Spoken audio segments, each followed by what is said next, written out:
morning. John Jenkins from Aylesbury failed to turn up for the last day of his trial at St Albans Crown Court. More from Gail Sanderson.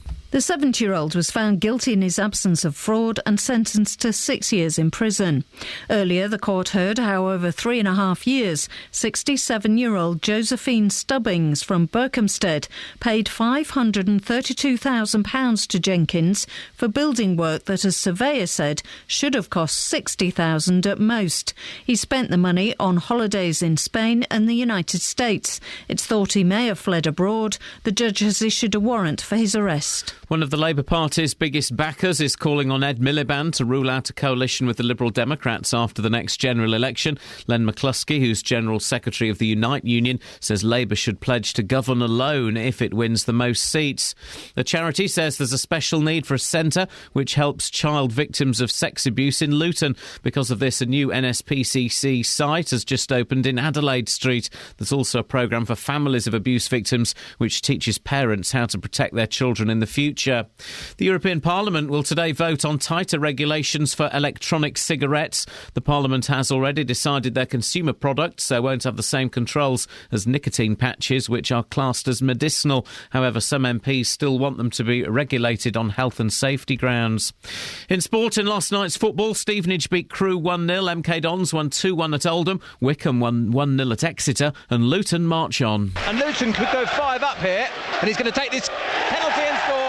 It was easy for Howes, and Luton have scored 5 at Kenilworth Road again. The Hatters are 14 points clear at the top of the conference after beating Wrexham 5-0. The weather mainly dry with sunny spells after a chilly start, but with isolated showers moving in from the west, a maximum temperature 10 degrees Celsius. And you can get the latest news and sport online at bbc.co.uk/3 counties.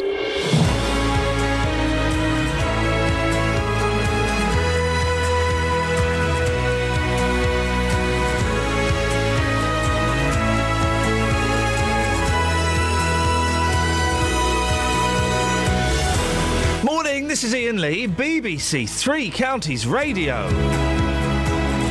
Lots coming up this morning. When can I tell them, Catherine? When can I tell them what's coming up, Catherine? Ego.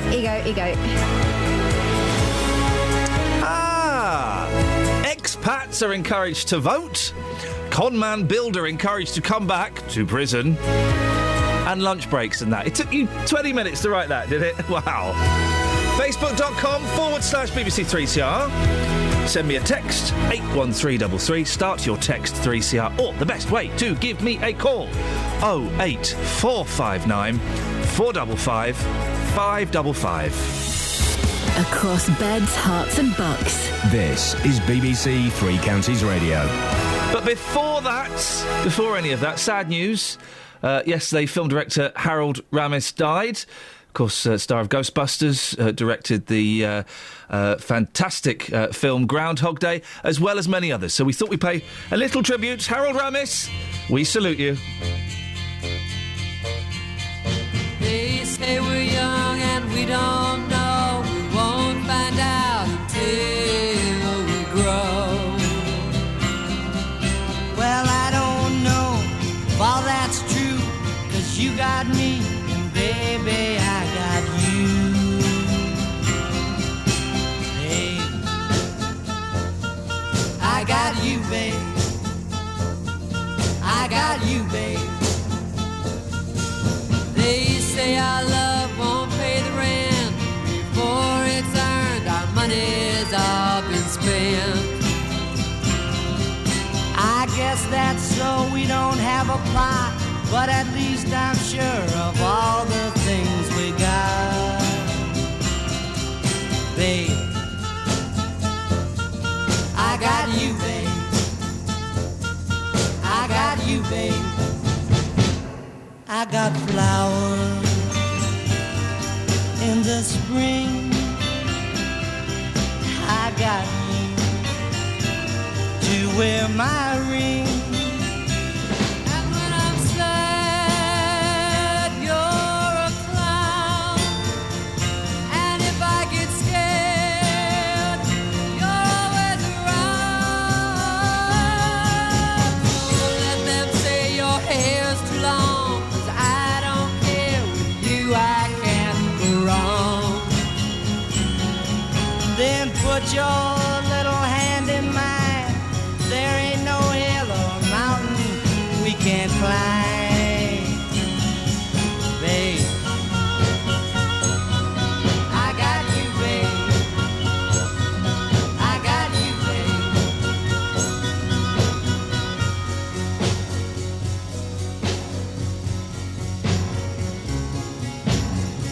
I got you to hold my hand. I got you to understand. I got you to walk with me. I got you to talk with me. I got you to kiss goodnight. I got you to hold me tight. I got you, I won't let go. I got you to love me so.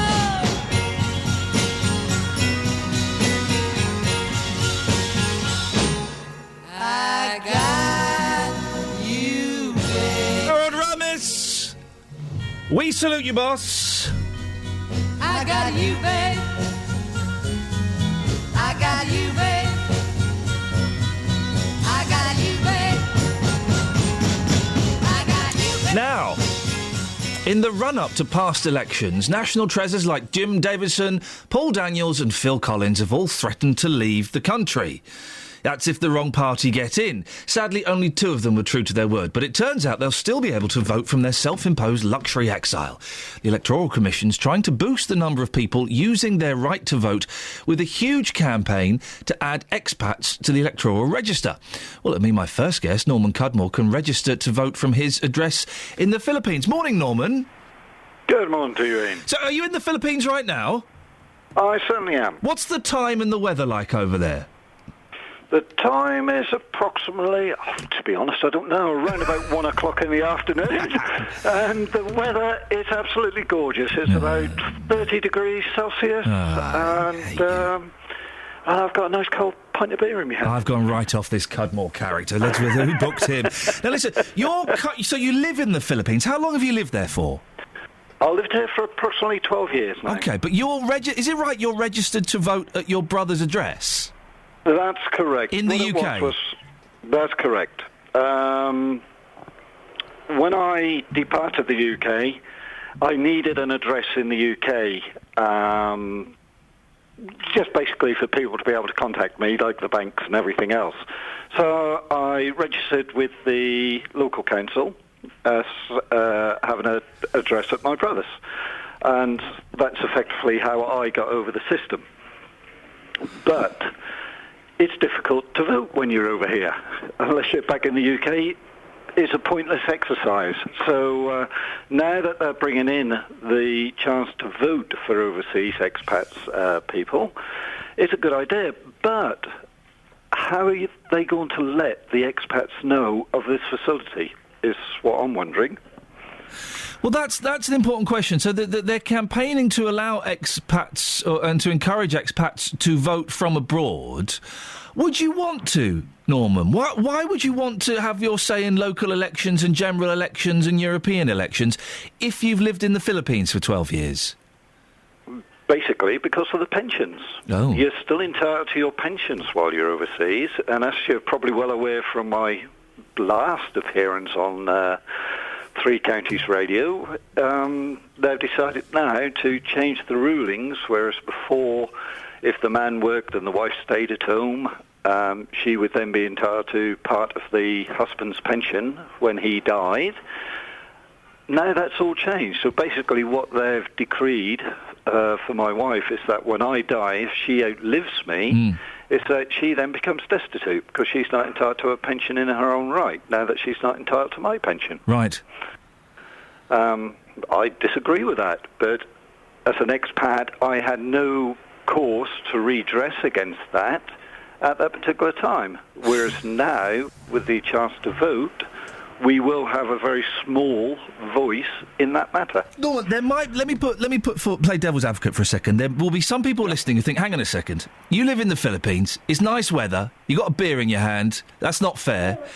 You've lived there for 12 years. Why should you A, have a say in how this country is run, a country you don't live in, and B, why should you get a state pension as well if you don't live here?" What would you say to those people? because I've paid into it for the last 50-odd years. Just because I've decided that the weather conditions and the environment now in the UK is not conducive to my life, why should I be then penalised? Is the government going to give me a lump sum of all the money I've paid in as contributions over the last 50-odd years that I've worked in the UK? Or does it mean that, oh, sorry, you left the country, all your contributions are now confiscated by the government? Well, if they don't want to stay in the UK and they want to go somewhere warmer, why don't they do the same as I've done? Norman, I appreciate your time. Go and finish your beer, you jammy so-and-so. Thank you very much indeed. Norman Cudmore, who lives in the Philippines. So expats are being encouraged to, they're going to be signed up so they can vote from abroad. There's a couple of things there. What do you think? Do you think expats should be able to vote from abroad and have a say in how Britain is run? And a very, very slight tangent. Can we go off on a tangent? We've got the motorway, the cyclist-free motorway. Let's have a little slip road, shall we, that we can also go up and down as we feel is appropriate. Expats getting state pensions from the United Kingdom. How do you feel about that? My card's on the table. I'm not convinced, Catherine, because... Yes, Norman was saying he's paid into and made his state contributions. Of course he has. But those payments he's made in have also protected him while he was living in the UK. They've paid for the National Health Service. If he's had children, they've paid for their education if they went to state schools. He has had a lot out from his tax and NI contributions, hasn't he? But that could count for all of us. Does that mean that once we stop paying to the system, that's our lot? Once we move abroad, perhaps it's our lot. What if you move abroad in your 60s? Well, one would assume that you would have saved up enough money to make that a viable option, or you would have some way of generating an income. I don't know. It's 08459 455 555 is the telephone number. I need your help on this one, dear listener. So two things. The main road is, should expats have a vote, a say in the way this country is run? And also expats getting their state pensions. What do you think? I think you should speak to Tim, who needs to go out to work. Tim, I do apologise, Tim. What's your problem? What's your beef? Good morning, Ian. I've got a quest for you this morning. Yes. I've been driving to London for many, many years. You must be exhausted. I'm absolutely shattered, mate. I'm driving in this morning and I'm looking at the moon and there's a rather odd star above it. I've never seen that before in my life. I just wonder what it is. What? Right, OK. It's just above it, is it? It is, and you have to be quick because it's getting light. Right. Where's Dealey? Upstairs, I think. Right, Dealey, get out now! Quick, go and stand in the car park and look at the moon. And tell us what it looks like. Tim, thank you very much indeed. You've never seen it before? No, I haven't. And one thing before you go, Ian, yes. I can bet your bottom dollar now there's 1 million people looking out the window at the moon. Oh, well, let's hope there is. Tim, before you go, we're playing Guess the Year this morning. Do you want to have a guess? I don't know. I didn't hear the intro to the year in the first place, so I'll have a guess. 1964. Oh, Tim, I put you on the spot and you got it wrong, but... Oh, no, I can't say anything. Playing Guess the Year this morning, if you want to have a go. 08459 455 555. And what is Tim banging on about? There's a new star above the moon? Really? Travel news for beds, cards and bugs. BBC Three Counties Radio. Good morning. It's a very quiet start so far. No problems being flagged on the major routes on the speed sensors. There are ongoing closures because of flooding, though. In Feldon, Longcroft Lane is closed. And in St Albans, Sandisbury Lane also closed around the High Street. I'm Alice Glossop, BBC Three Counties Radio. Thanks very much, Alice. 6:15. It is Wednesday, the 26th of February. I'm Iain Lee. These are your headlines on BBC Three Counties Radio. An international campaign has been launched to encourage British citizens living overseas to vote. It's hoped an extra 25,000 expats will vote in the European elections in May. A builder who conned a lonely and vulnerable widow out of £500,000 is still on the run this morning. John Jenkins from Aylesbury failed to turn up for the last day of his trial at St Albans Crown Court. And in sports, Stevenage won a football game. What? So did MK Dons, Wickham, and guess what? Luton. The weather today, a chilly start with isolated showers, turning mainly dry with sunny spells during the afternoon. You see, Catherine, I'm getting to the confident stage. I'm starting to make football jokes. I'm able to make them. Stevenage haven't been doing very well recently. Luton are doing amazingly. 5 goals last night. 5 goals. 5 goals last time. 7 the time before. That's 17 goals in 3 games. And do you remember last year we got very excited because we thought that Luton might be promoted? Yes. Yeah, and they didn't. They muffed it up. Yeah. Right. My prediction is they're going to muff it up again this year. They'd have to do something quite radical. Well, and Simon Oxley, who's reading the news, said something along the lines, I'll paraphrase so that neither of us lose our jobs. They would have to do a lot to muff it. Basically, he says they cannot fail this year. They will definitely get promoted. I think Touch wood. I think that's the kiss of death, isn't it? Isn't it? BBC Three Counties Radio.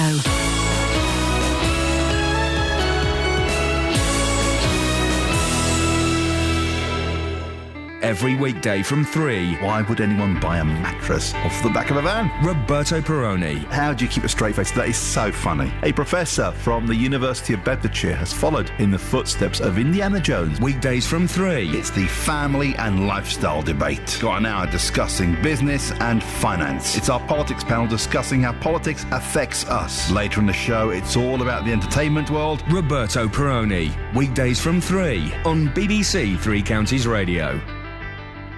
Up on a roof, up on a roof. When this old world starts getting me down, and people are just too much for me to face, up on a roof. I climb way up to the top of the stairs, and all my cares just drift right into space. On the roof is peaceful as can be,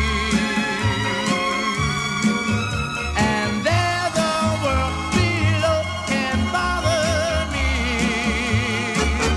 Let me tell you now, when I come home feeling tired and weak, I go up where the air is fresh and sweet.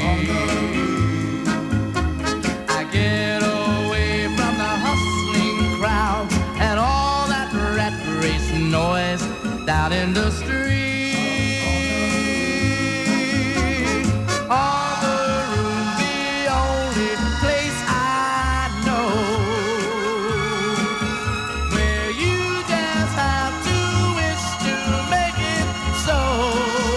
Let's go up on the roof. Up on the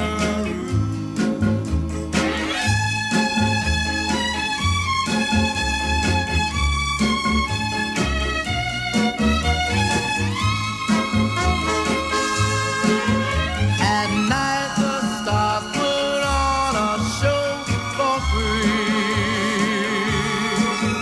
and darling, you can share it all with me. I keep a telling you, right smack dab in the middle of town, I found a paradise that's trouble-proof. And if this world starts getting you down, there's room enough for two up on the roof, up on the roof. Oh, come on, baby. Come on then. By the way, if you are up on the roof, Have a look at the moon. Apparently it's crazy. apparently there's a mysterious star-stroke alien invasion taking place. Just imagine for a second an alien invasion actually took place. Would we notice? Well, if they came down with lasers and guns, yeah, I would totally poop myself. But the Brits pretend that they haven't noticed, don't they? You're going to notice if an alien blows up the Houses of Parliament. When we were in Dunstable the other day, we saw an outlandish sight, didn't we? No one batted an eyelid. What did we see in... we saw... A person who looked like they'd been rolled in superglue and then dipped in... It was a toy box. I don't know why they were wearing that thing, but no one minded. It was a terrible transvestite. Was it? Oh, I don't even know. I just thought it was bad colour choices. It was a terrible... Listen, transvestism wonderful. That's great that you've made that choice. And in many ways, I'm envious that you're brave enough to step out. I dress very conservatively. Well done. But why do so many transvestites think that women dress like prostitutes constantly? I haven't seen many conservatively dressed transvestites. They're all age appropriate. Yeah, they're all 56-year-old men dressed as Barbie. Dressed as Barbie prostitutes. That was. Wow. The red and the pink did it for me. Anyway, should we let's talk about more serious things. This is incredibly serious, actually. And this story we've sort of been following it with half an eye here at BBC Three Counties Radio, and it's just it's terrible, really. A builder from Aylesbury who conned a vulnerable widow out of £500,000. Is still on the run this morning. 70-year-old John Jenkins didn't turn up for the last day of his trial on Monday or his sentencing yesterday. Got 6 years in his absence, although it would appear he doesn't really care. Catherine, you've been looking at this. Just give us the background to this case. OK, so 70-year-old John Jenkins was supposed to be being tried at St Albans Crown Court. He was accused of conning a vulnerable woman. This is a woman who has mental health problems and who is at best described as eccentric. He managed to get £500,000 out of her. She had been persuaded to hire him to do some work on her home, and one job led to a succession of others. A surveyor told the court that should have cost a maximum of £6,000. But in the course of doing this work, he managed to gain her trust. She thought he was a good Samaritan. That's certainly the way he acted. And he went to town with it. And when I say he went to town, he literally went to town with the victim, who drives a very small, modestly priced car, and he actually tried to persuade her to buy him a Jaguar. Really? She refused, but she did buy him a Peugeot. This is the power of suggestion. She's clearly someone whose judgment isn't what it should be, and he exploited that to the tune of £500,000. The court heard he went on numerous shopping trips and he had holidays to Spain and America out of it. How did he get found out? What happened? Well, in November 2011, the victim was so strapped for cash that she asked for a neighbour to lend her money to buy food. The neighbour then spoke to a friend of the victim. They looked at bank statements and contacted the police and saw what had been going on. And when interviewed by the police, Jenkins made himself out again to be a nice guy who'd just been trying to help. He told them that the house had been in an appalling state when he first visited and he just had to step in. 6 bank accounts belonging to Jenkins revealed that this victim had paid him £530,000 over the time he was supposed to be working for her, and she told police that she didn't get any invoices or receipts for that work. What happened at court earlier this week then? Well, he failed to attend St Albans Crown Court on Monday. That was supposed to be the final day of his trial. A warrant was issued for his arrest. The police went to 2 addresses, in Berkhamsted, 2 in Aylesbury, where he'd lived previously, but he just couldn't find him. And the judge ruled that the case could continue in Jenkins' absence. The jury then found him guilty of fraud by false representation between April the 1st, 2008 and December the 31st, 2011. So this has been going on for years. And has anyone contacted John Jenkins and phoned him up? What's happened? This seems a little bit ridiculous. Efforts have been made, is the way to put it. The judge recorder Simon Sterling told the jury that Jenkins had called his lawyer on Sunday in a distressed state. His girlfriend sent a text to the lawyer, Mr. Campbell, saying Jenkins went out Sunday night and hadn't come back. A third message sent to Mr. Campbell said that Mr. Jenkins was out of the country and didn't intend to come back. But he doesn't. Now, despite his disappearance, Jenkins was sentenced yesterday to 6 years in prison. And what have Hertfordshire Police said about this? We invited them to come on and talk about this case today. Obviously, we want to try to help them, follow any leads Find they may this have. absolute dodgepot. Someone may have seen him. So he may have done it to someone else.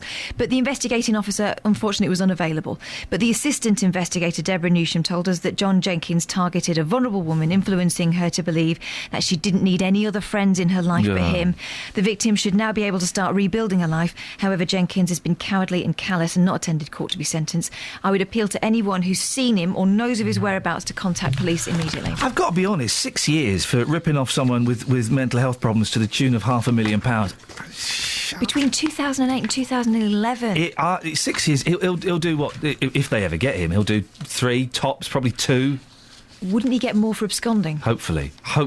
Coward. We'll find out. We've got some experts coming on later. Catherine, thank you very much indeed. After it's all been said, the music's spinning in our head. Can't forget the feeling, love, the magic of that summer in love. Ooh, I wanna take you there. Do you wanna turn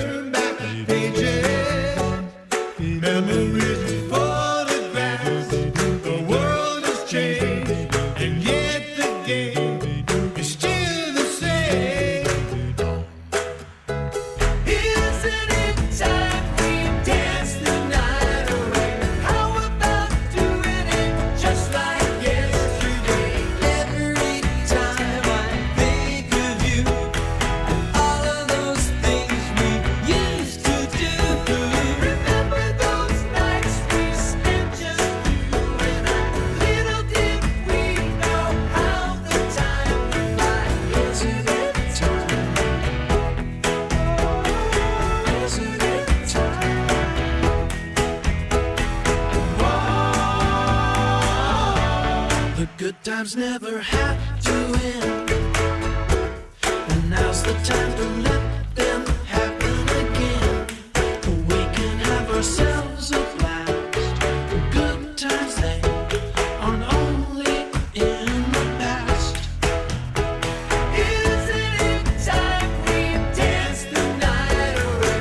How about doing it just like yesterday? And every time I dream of you and all of those things we wanna do. Remember those nights we spent just you and I? Little did we know how the time would fly. Isn't it time? Isn't it time? And as the sun goes down, another day is behind us. We'll spend the night time together. Isn't it time? Isn't it time? Isn't it time to be loved? Isn't it time we dance the night away? How about doing it just like yesterday? And every time I dream of you and all of those things we wanna do. Remember those nights we spent just you and I? Is there a big star above the moon, please? What is it? What is it? Isn't it time? Isn't it time we dance the night? Morning, this is Iain Lee, BBC Three Counties Radio. Expats, should they have the right to vote? And should they get their state pension if they're living abroad? It seems a little odd to me. 08459 455 555 is the telephone number. 6:29, BBC Three Counties Radio. Let's get the travel news now. Here's Alice. Travel news for beds, cards and bugs. BBC Three Counties Radio. Starting on the speed sensors in Bletchley, the A5 heading towards Milton Keynes looking a little busy. And in Cotterhead, Warren Lane still closed around Spring Lane after a landslip. Public transport looking good. We've got no reported problems there. I'm Alice Glossop, BBC Three Counties Radio. Alice, thanks very much indeed. I do scratch my head slightly at the thought of expats living a wonderful life in the Philippines or in Spain or wherever and still receiving a state pension. Does that sit uncomfortably with you? Give me a call and we'll discuss it after the news with Simon Oxley. Across beds, hearts and bugs. This is BBC Three Counties Radio.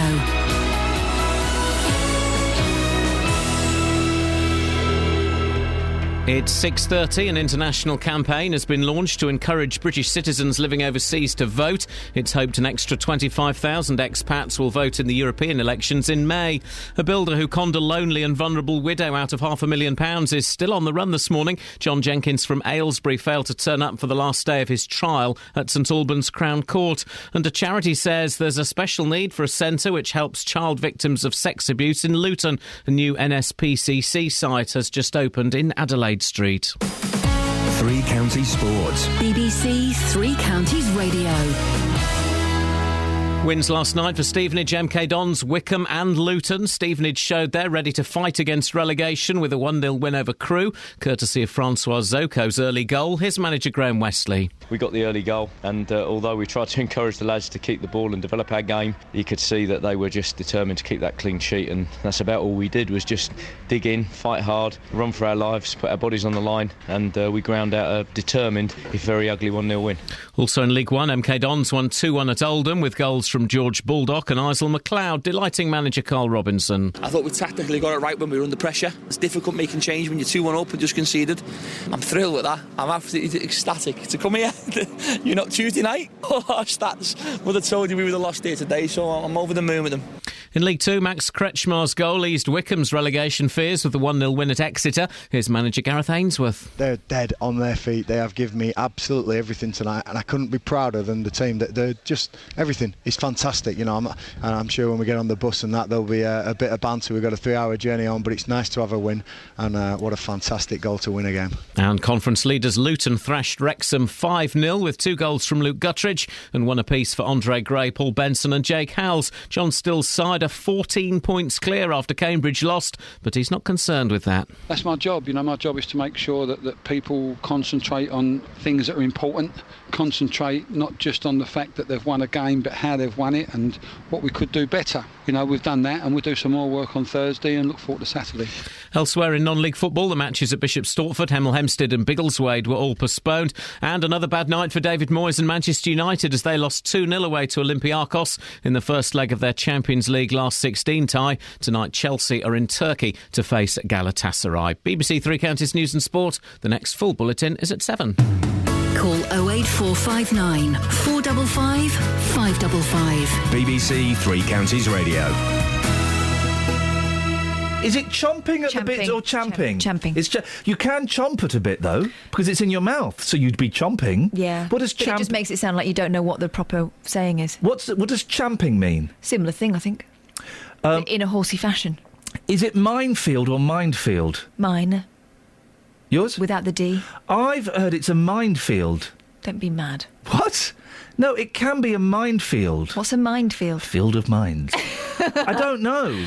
I've heard of a Field of Dreams. Yay. Great film. That's a great movie, isn't it? There's another... someone the other day... His wife was annoying, though, wasn't she? I've never She was actually going, seen it. You go! Yeah, America! Someone the other day... In school, which I thought was embarrassing. Instead of saying mumbo jumbo, said mumble jumble. Oh. It's all mumble jumble to me. I thought, you idiot. I really wanted to just shake him and flick his ear. But it makes a sense of its own. We say it's all Greek to me. Yes. Do you know what the Greeks say? It's all Chinese to me. Oh, really? Yeah. They say a similar thing in Spain. What do they say? Yeah, they say it's all Chinese. Oh, okay. Well, so they say... But in Spanish. So they say the it's same... similar, It's the same thing. but in a different language. So they say the same thing. Clive Mantle, Yes. the giant actor from... He had his ear bitten. Had his ear bitten off. It turns out in a legal scenario. The 2 gentlemen accused of assaulting Clive Mantle. I've been following this story, even though I never watched him in Casualty or Game of Thrones. I did. He was excellent. He was, I bet. I remember him being very big and powerful. Beautiful voice. He had his ear bitten off, not the whole thing, Just a bit. in a hotel ruckus. And the 2 gentlemen, I don't want to say got off with it because that implies there's some guilt, but they were found not guilty. That's the term. Oh. They were found not guilty of assault. And he was rescued by a nurse who was also staying in the hotel. Convenient. Not that much of a nurse, though, because the reason they couldn't reattach part of his ear is because she put it in a jar of water, and the water contaminated it. Oh. So maybe it was squash. Maybe she put it in a jar of squash. Aren't you supposed to put them on ice? Yeah.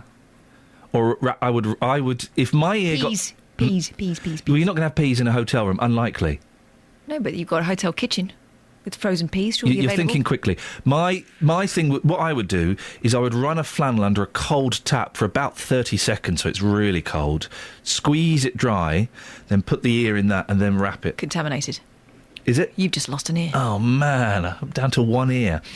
08459... Oh, I don't need to give the number out. Should we play a record, then do the papers? No, let's talk to Iain, quick. Oh, yeah. Oh, Iain, I do apologise. That's okay. Iain in Barton. There's a big bright star above the moon. Do you know what it is? Yes, it's the planet Venus, the brightest body in the sky other than the moon. Ooh, the brightest body in the sky, except when Catherine's out nudie bathing at night time, moon bathing. You're saying Venus. I've been told see, someone told me it was Jupiter. No, Jupiter at the moment is actually visible in the evening sky. Oh. So this person who said Jupiter is wrong, are they? Yes, it's Venus. Definitely Venus. If you check on any ephemeris or calendar that gives astronomical information, it'll tell you that. Catherine wants to ask you. No, I don't. Catherine wants to ask you a question, I'm not doing the Iain. Uranus joke. I'm not doing the do Uranus. it. No. Iain, are you sure it's not Uranus? Yes, because Uranus is very, very faint. It's hardly visible to the naked eye. It's a very faint star. Hands up who knows who discovered Uranus? Yeah. Anyone? Guys? Iain, do you want to go at that one? Do you want to stab for 5 yes, points? It was Herschel, the famous astronomer. Yeah, what's his first name? Oh, I think it's William. I can't remember. Yeah, yes, it is. You're my nemesis, Ian. Ian, excellent stuff. While you're on, do you want to play Guess the Year? Okay, yes. Away you go. Guess the year. For the discovery of Uranus? No, we just played this morning. We're playing Guess the Year. So have a guess. What's the year? 1976. Oh, Ian! Chaka Khan. No! Chaka Khan. Chaka Khan. Chaka Khan. Chaka Khan, let me rock it, Chaka Khan. Let me rock it, that's all I wanna do. Chaka Khan, let me rock it, Chaka Khan. Let me rock it, cause I feel for you. Chaka Khan, what you tell me what you wanna do? Do you feel for me the way I feel for you?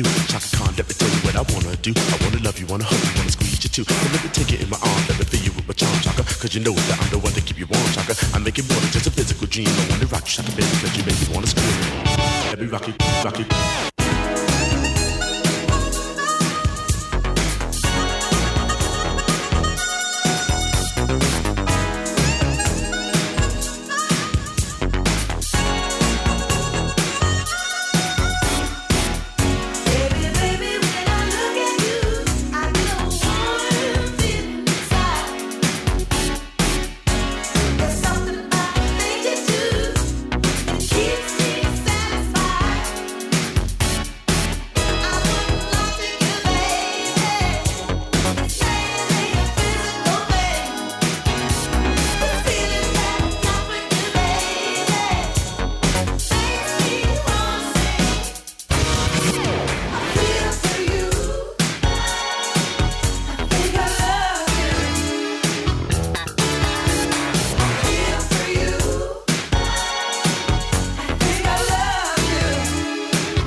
all I wanna do. Shaka Khan, let me rock, Shaka Khan. Let me rock you, got the feel for you,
feel for you.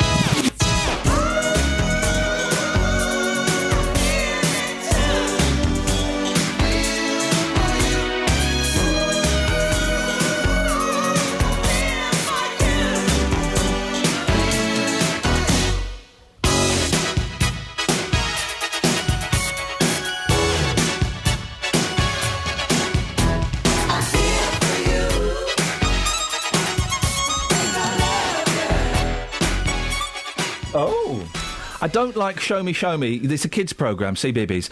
Chris Jarvis and Poi. Poi does not have a last name. Doesn't need one. She's like Madonna. Exactly. And the second series, lots of budget cuts I've noticed at CBeebies. Grandpa in My Pocket.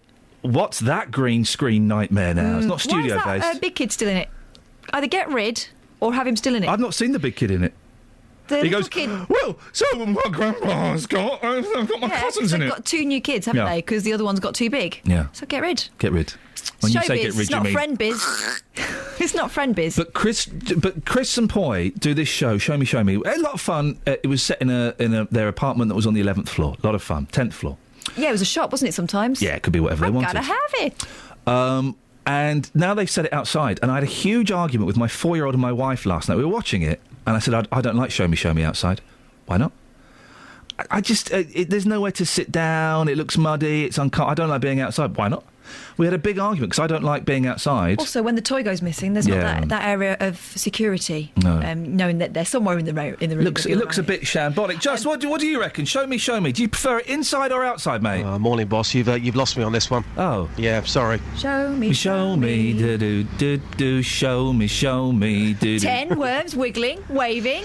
Hello. I'm sure I've got it all to come, guys, but not for me at this moment. Listen, in time. Justin, we've set you on a mission off air. Prior to the show beginning, we set you off on a little mission off air. 'Cause we're looking through the papers, which is what we're supposed to be doing now. And let's be honest, we haven't done much. I'm looking. There's at page 3 of the Express, lunch hour lasts 34 minutes, OK? Workers take an average of just 34 and a half minutes over lunch. Around 72% of employees claim they are too busy to take the traditional hour, while others blame pressure to perform. And I remember when I started working in B-Jams at the age of 15... 25 years ago. I'm celebrating 25 years of employment, not continuous. You took your lunch started at 12. At 12 o'clock, you downed tools. You went in, and then at 1 or 2 minutes past 1, you kind of slowly creep back onto the shop floor. Same with me at Dorothy Perkins. Yep. We go and sit upstairs next to the lockers and eat sad sandwiches in a beige room. And you would never think, do you know what, lunch is so boring and so miserable, I'm going to go back to work 25 minutes early. You just wouldn't do it. You would take that hour as 'twas your right. Exactly. But does anyone take lunch this anymore, Just? We've sent you out to find out. Yeah, I mean, 34 minutes, I'd say, is pretty good going, actually. I've been talking to commuters this morning. Here's what they had to say about their lunch break. Madam, is there such a thing as a lunch break for you? No, I work in a busy retail shop in London, so lunch is emailing and eating at the same time. And what about friends and family that you know that go to work? Is a lunch break a thing of the past now? Well, my stepdad is a builder and they always have a lunch break, but that's physical labour, so I suppose in certain jobs it's not a thing of the past. And all my staff get lunch breaks. They go off and have their lunch break. It's just being a manager. I suppose it's a thing of the past for management. I do get a lunch break, but I never have a lunch break. Don't get time. What, 5 days a week? You're not taking any time at all? Yeah, I'll just have a sandwich at my desk. Yeah. No, I've never had a lunch break since school. Really, that long? Yeah. Zach, where you work, the term lunch break, does that even exist? It does, but you're so kind of rush of time. You're normally just eating at your desk, or it's 10 or 15 minutes at the most, to be honest. So it's not. It does exist, but I mean, in theory, rather than practice, to be honest. So the lunch hour, that's gone. It's now the lunch 15 minutes maximum. Yeah, that's right. That's correct. Yeah. I mean, just quickly pop out, get a bit of air, get your lunch, and then pop back in at your desk, and you eat there, and you carry on with your work. To be honest. And what if you said to your boss, "I tell you what, I'm entitled to a 1 hour lunch break. I'm taking that every single day." What do you think would happen then? I mean, they'll be fine with it, but you'd probably just kind of end up kind of working a bit later because you've got things to do. It's not so much kind of from your boss or anything. It's your own personal things, so you've got to get it done. So it's not always possible, so, you just get on with it, I suppose. Off to work. Thanks very much. Thank you very much, mate. The idea of a lunch break, I think, is becoming an old-fashioned one, Justin. I think so, and I think you will certainly struggle to find anybody in Beds, Herts and Bucks this morning who's going to phone you and they say, Ian, I take a lunch break and it's 1 hour every single day. But how many people, again, have gone to their boss and said, look, I'm actually entitled to a 1 hour lunch break. I'm taking it. If you've had that conversation with your boss, what happened next? There'll be some... Thank you. He's doing my job. Call me now. I don't even need to turn up. Justin can do it all for me. Oh, no. Well, we know that, don't we? He tried that last week. No, Justin, excellent stuff. Thank you very much. Oh, Justin, where are you off to this morning? I'm going to be talking to people in Harpenden about expats voting, whether they have the right to vote about what happens in this country, even though they don't live here. Could you do a little side order as well? Yeah, what are you after? Expats getting pensions abroad as well. Yeah, absolutely. Just maybe throw that into the mix if it's appropriate. And also, while you're outside, can you see the moon? Yeah, can I see the moon? The moon. No, I can't see the moon, actually, at the moment, no. Have a look. You might be able to see... Uranus. No! See if you can spot Venus. Uranus. It's Venus. I'll have a look. It's a very nice Uranus, I've heard. It doesn't even work on any level, but I'm glad he tried. Travel news for beds, cards and bugs. BBC Three Counties Radio. On the M40 northbound, lane 3 is blocked between junction 2 for Beaconsfield and 3 for Loudwater after an accident. No major delays showing up on the speed sensors though. The M25 anti-clockwise building up at junction 21 for the M1. Also the A1M southbound starting to look slow at junction 7 for Stevenage. Public transport has no reported problems. I'm Alice Glossop, BBC Three Counties Radio. Thank you very much. Right, 6:47. It's Wednesday, the 26th of February. I'm Iain Lee. These are your headlines on BBC Three Counties Radio. An international campaign has been launched to encourage British citizens living overseas to vote. It's hoped an extra 25,000 expats will vote in the European elections in May. A builder who conned a lonely and vulnerable widow out of £500,000 is still on the run this morning. John Jenkins from Aylesbury failed to turn up for the last day of his trial at St Albans Crown Court. And in sport, football wins for Stevenage, MK Dons, Wickham and Luton. Right, let's get the weather. Here's Kate Kinsella.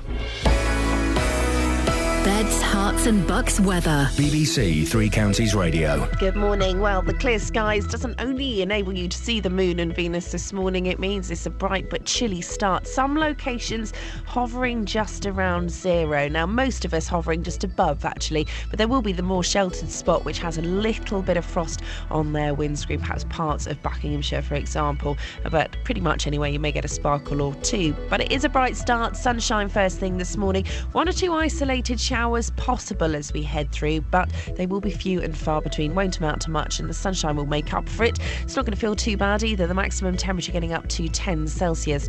Dry and clear to start overnight, but the wind will start to pick up through the middle part, and then the arrival of the cloud and rain through the early hours of tomorrow morning. Notes our next frontal system, some heavy rain pushing through as we get towards dawn tomorrow morning. Minimum temperature down to 4 Celsius, that's 39 degrees in Fahrenheit. Eventually that will clear out of the way tomorrow morning, and then we'll leave sunshine and showers. Again, the temperature for Thursday getting up to 10 Celsius. And that's your forecast.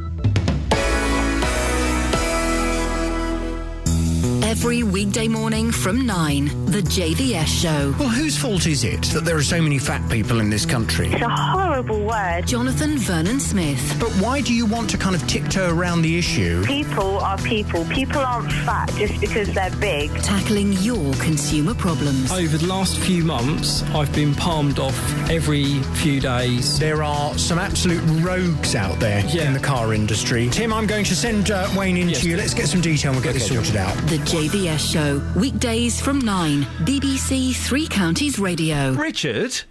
Good morning, Mr. Lee. How nice to speak to you. He wants something. He's after something. I'm suspicious. Who we're going to play? Well, we've just discovered a cracking song. Go on. On the computer system here. Right? I mean, we've just found a great record in the record box here. Right? Is it Sonny and Cher again? I love that record. Again, I don't think we've played it for ages, have we? Anyway, play it again. Reminds me of my misspent youth. Why? Were you a hippie? No. I was international jet set. You were married to Cher. No, it's the theme tune to Just Good Friends by Paul Nicholas. Well then. Well, what now? If you like. All right. What would you say if I told you things had never changed and we'll find a way? I didn't realise it was that slow. Maybe it'll kick in a minute. Okay.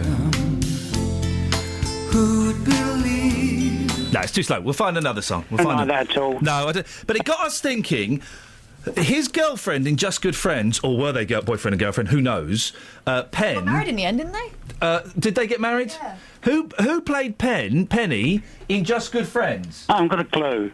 Oh. Well, that's not exactly the same thing. Sorry? Are we on about pensions? Well, I suppose we can be if you want. Why not? Now, Expats, listen. they shouldn't get pension, should they? Of course they should. Why? Just another cheapskate attempt by the government to screw a vulnerable age group. Now, supposing they went to live in Wales or Scotland, oh no, we can't pay them.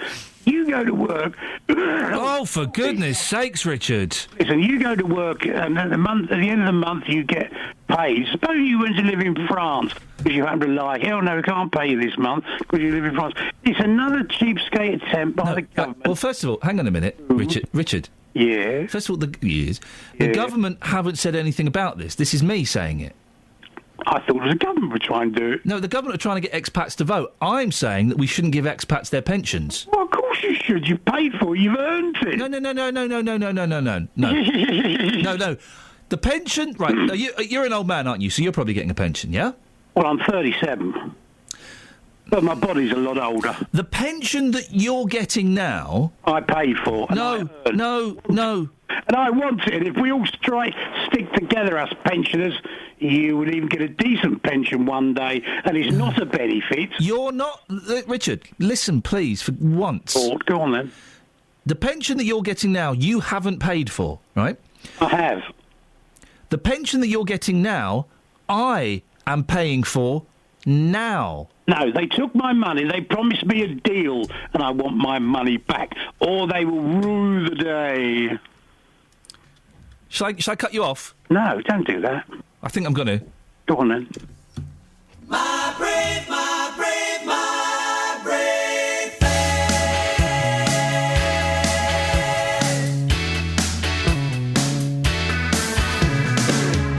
I've been living in style, unaccustomed as I am to the luxury life. I've been hitting the town and it didn't hit back. I've been doing the rounds, unaccustomed as I am to the time on my hands.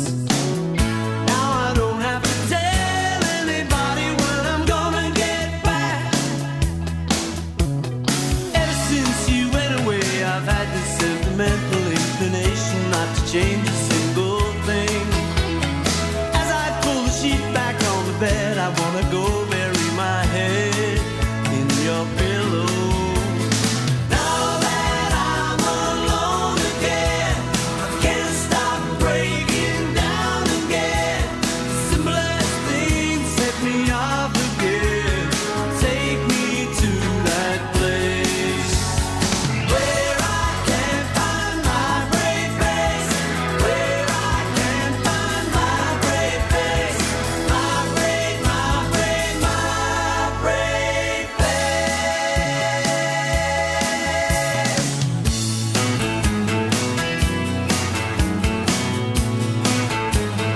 My brave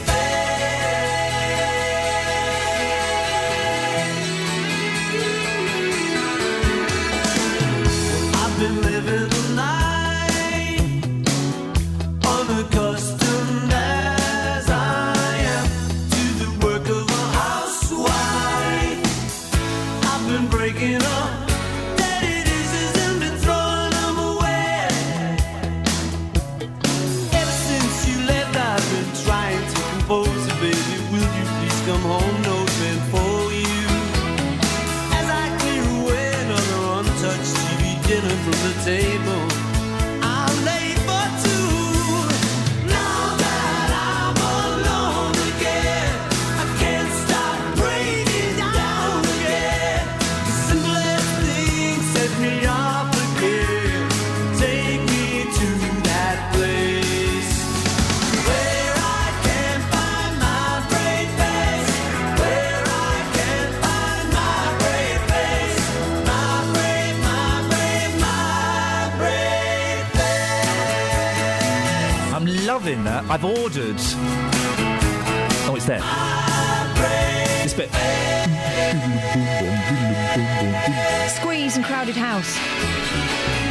I've ordered the Flowers in the Dirt LP that this comes from. Oh, right. It was 99 pence on Amazon, so you can't really argue. with those stats. Or free off my dad. We should have been looking at the papers the last 25 minutes. We have been, but not to you. Okay, yes, to each other. We've got 2 minutes to go through them. Right. What you got? Dyslexia is a meaningless label sought out by middle-class parents who fear their children being branded stupid or lazy. What? I'm not saying that. That would be ridiculous. An academic is claiming this. Professor Julian Elliott, who's an educational psychologist and former special needs teacher, said it's clear that some children do have genuine complex reading problems. However, the definition of dyslexia is so broad that it's impossible to make any meaningful separation for other poor readers. That's on page 11 of the Daily Mail. I do think that a lot of these terms, dyslexia, ADHD, I think they're bandied around a little bit too freely. And sometimes, not all the time, people will not be hearing what I'm about to say. They'll hear what they think I'm saying I'm not. I think sometimes naughty children, disobedient children, children with behavioural issues are labelled as ADHD or as Asperger's or as on the autistic spectrum, whatever that means, or as dyslexia, when actually they just need a damn good sitting down and a telling off. I'm not saying that's all of them at all. Of course there are kids that need special treatment and things like that, but I do think it's handed out a little bit too liberally. Some people do self-diagnose as well. Yeah. It doesn't help people who actually have a genuinely diagnosed problem. Yes, little Martin's on the spectrum. No, he's not. He needs to be sent to his room without any supper for a few nights in a row. That'll sort him out. Someone else needs sent into their room. Page 19 of the Daily Mail. What? It's coming up trumps today. A cyclist caused rush hour chaos after following a phone app onto the M25. Did someone spike my chicken dippers yesterday? I was sitting listening to Roberto Peroni's excellent programme, and I'm sure there was talk of someone doing it on the M1. I saw someone on the M4 on their bicycle this week. I'm sure of it. There was a guy with a bicycle on the hard shoulder and the police had pulled him over. What's going on with cyclists? You would have to not be from round here, surely, wouldn't you, to venture onto a motorway? What? It's illegal, isn't it, obviously? So why would anybody? And frightening, I would imagine. Why would you do that yourself? 08459 455 555. Andrew Sachs is in the papers again. This time it's Andrew Sachs's, I don't know if it's his son or his son-in-law. He's saying, look, he fell out with Georgina, who was one of the satanic sluts, over this whole rush. Which is a band, by the way. It's not just your judgment. Although I have met her. And it was over this whole Russell Brand, Jonathan Ross. She was the one at the centre of that phone call. Saxgate thing. I do think Andrew Sachs, stop banging on about it. You've got a book out. We know. Get over it. What happened 5 years ago. It wasn't funny. Wasn't particularly pleasant. Although I heard this weekend, and I'd need to verify this, Andrew Sachs had to give permission for that phone message to be played out on Radio 2. Really? He gave permission for that to be played out. True or not, Andrew Sachs, get over it, mate. It was 5 years ago. It wasn't that bad. Shouldn't have happened, mind. Shouldn't have happened, but it weren't that bad. You've got 20 seconds. Blow for PM as half of UKIP voters say we'd never back the Tories. I was hoping you'd fill it with something interesting. Well, you sprung that on me, so it's just the first thing that came in. I didn't spring it on you. We were doing the papers. Did Mafia rig Ali's title victory over Liston with $1 million bribe? You don't even know what that means. I don't. Travel news for beds, cards and bugs. BBC Three Counties Radio. On the M40 northbound, there are queues after an earlier accident between junction 2 for Beaconsfield and 3 for Loudwater. Also in Golders Green, the North Circular eastbound, so that's just after you come off the M1 and head towards the A1. It's queuing after an accident at the Brent Cross flyover. On the speed sensors, the A1M southbound really looking slow at 7 for Stevenage. Public transport has no reported problems. I'm Alice Glossop, BBC Three Counties Radio. Thank you very much, Alice. So much to talk about expats getting the vote and their pensions. When was the last time you took a full hour lunch break? Let's get the news with Simon Oxley. Local and vocal across beds, hearts and bucks. This is BBC Three Counties Radio.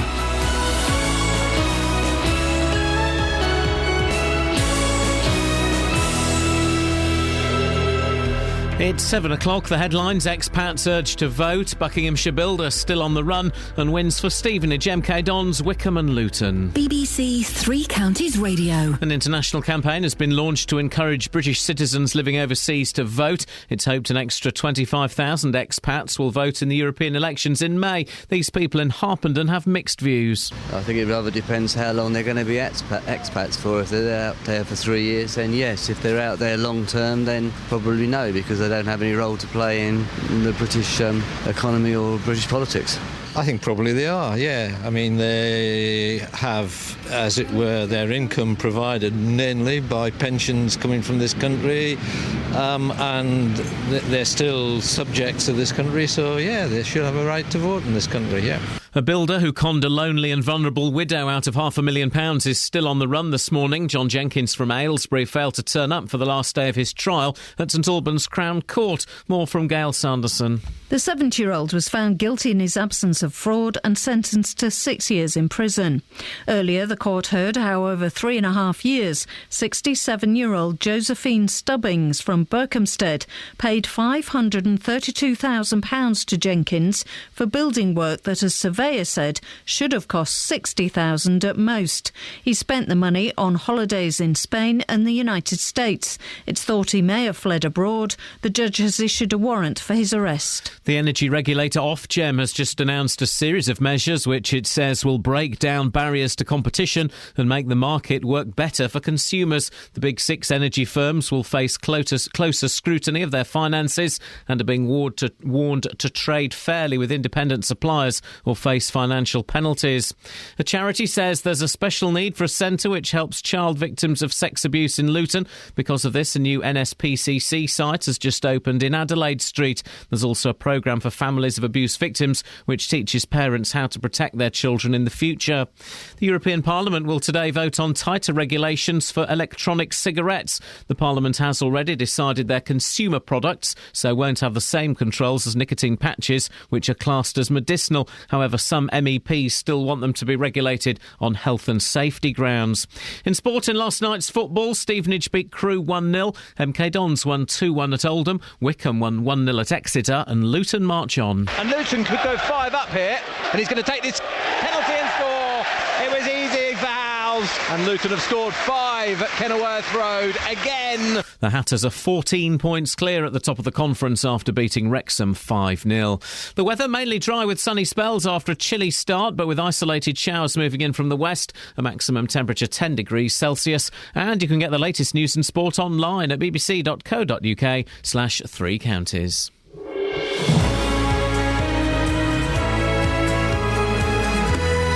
Morning, this is Iain Lee, BBC Three Counties Radio. Lots to talk about this morning. We're asking whether expats should have the right to vote. If they've made the choice of living abroad, should they have the right to vote? And a little side issue, a side knot, if you will, a little bit of bread on the side of the plate. Should expats get their state pension? Terrible story about a con man who, over several years, conned a vulnerable woman out of £500,000. Well, he's been sentenced to 6 years in his absence. He's done a runner. And also, lunch breaks are down to 34 minutes. Well, I think if you get 34 minutes, you're doing all right. When was the last time you actually had a lunch break? Facebook.com/BBC3CR. You can send me a text, 81333, start your text 3CR, or you can give me a call, 08459 455 555. Across beds, hearts and bucks. This is BBC Three Counties Radio. Trucker Chris is on the line. Morning, Trucker Chris. Trucker Morning, Chris. Governor. How Trucker are you? Chris, I want to touch your body. Trucker Chris. I made myself laugh. No one else. What can I do for you, Trucker Chris? Well, just lunch breaks. Yes. Lunch break, I had one yesterday, lasted an hour and 10 minutes, because all truckers are obliged by law to have a minimum of 45 minutes. Oh. And seeing as most of us don't get paid for an hour, we take an hour. So you take... That makes sense to you? Yeah, and where do you have your lunch break? Do you have it in your cab, or do you get out and go to a little chef? It depends where we are. Sometimes, you'll see these burger bars. I don't use them things. I don't like them. You see a burger bar beside of the road in a lay-by, so some guys will pull in there. Those places do cracking fried egg rolls. The other place are the service stations on the motorways, or some of the BP stations now. They've got a little service area where we pull in, or other than that, if we can't find anywhere and it's coming towards our time, because we're governed by how much time we can drive, if there's a lay-by or an industrial estate, we'll pull it there. Yeah, I mean, most of us have it in the cab, we'll get out, we'll sit in the other seat. We all carry flasks and things like that. Chris, can I ask you a question? Yes, mate. Why do truckers do that annoying thing on the motorway where if one's empty, one's full, so that you're going uphill, so the empty one will then spend ages trying to overtake, and then he gets in front, and then you start going downhill, so the one that's full is a bit faster, so he overtakes. Why do you keep doing that and blocking up the lanes? Well, no, it's not. Come on, you love it. We don't, actually. It's annoying. Oh, you love it. It's a bit of fun. No, well, what happens is you get the full one on the inside lane. Yeah. And at each speed, it start dropping back. Yeah, I understand the physics of it. Yeah, it'll start dropping back, so the lighter one will pull out and go past him, which is fair dues in that sense, because, I mean, you've got to keep the speed up to get up the hill. Yeah, and then coming down the other side, the heavier one will have the inertia effect. Yeah, I've got the physics of it, Chris. Why do you do it and wind me up every day? Well, the thing is, I mean, what would you want? A complete long line of trucks all sitting in an inside lane? Yes. Why? Well, because then I will stay in the middle lane and I will overtake you and I won't have to keep going out to the fast lane. But there again, you'll be hogging the middle lane, won't you? No, you're hogging the middle lane, Chris. Chris, say hello. You would. Say hello to Catherine. You just said you would. Yeah, say hello to Catherine. Good morning, Catherine, my darling. How's Lady Catherine this morning? Very well, Trucker Chris. Trucker Chris. Let us know if he gives you any grief. We'll be down here to sort him. Lovely. Thank you. Thank you very much, Chris. Goodbye. You've got a proper horrible grin on your face now. I've got an army of truckers willing to do my bidding. What's not to like? They're not going to look like Chris Christopherson in Convoy, for goodness sakes. You know exactly what they're going to look like. Big fellas. British beef. Oh, dear. Now, people emigrate for lots of different reasons. Michael Caine did it for tax reasons. Mike Oldfield threatened to do it because of the smoking ban. Is that true? It's true. Oh, man. He'll do it, and then he'll release another version of Tubular Bells, the Tubular Bells. Phil Collins threatened to do it, threatened to come back if the Tories got in. Luckily, he was telling us a lie. The Electoral Commission wants all these people who, for one reason or another, have opted out of life over here to have a say in how we're run. It's hoped that an extra 25,000 people who live overseas will vote in the European parliamentary elections in May. Justin Dealey has been in Harpenden and he's been asking whether expats deserve the right to vote. No, I don't think so. I think that if you live in a country, then you should have a say in the governments and whatever in that country. I mean, to put a scenario to you, if you lived in Spain, would you still want to vote about what happens in this country? Would you even be bothered? Well, probably, yes. Yeah, I think I would, yes, because, I say I love this country and, I want to see the best for it. I think probably they are, yeah. I mean, they have, as it were, their income provided mainly by pensions coming from this country, and they're still subjects of this country, so, yeah, they should have a right to vote in this country, yeah. Probably, but I'm for a limited period. I'm not sure for how long. Similarly, I think that only people who have citizenship should vote here. So if they move away for 20, 30 years, not sure. But good question. I would think so, yes, because you're born and bred here and you want to stick up for the country where you're born. Even though you've left the country, technically abandoned the country for whatever reason. Yeah, but you've gone to another country to better yourself, better your life, but all honesty, born and bred up here, and you should be supporting this country that you were born and bred in. The thing is, though, they're not supporting the country by leaving in the first place, are they? You can't have it both ways. No, I appreciate that. Well, that's Justin Dealey speaking to people earlier on, joined now by Richard Howitt, who is the Labour MEP for the East of England. Richard, good morning. Good morning, Iain. Convoy. God, what now? I think Trucker Chris, like, when he leaves the country, he doesn't abandon the country. He's going for work. People leave for all sorts of reasons. Oh, yeah, but you get people... Watch out if he turns up, Iain. But you get these... I know, I'm terrified, and well done for the Convoy reference. What a great film. I might dig that out this weekend. But we spoke to a fella who's lived in the Philippines for the last 12 years. Why should someone like that have a say in how the country is run?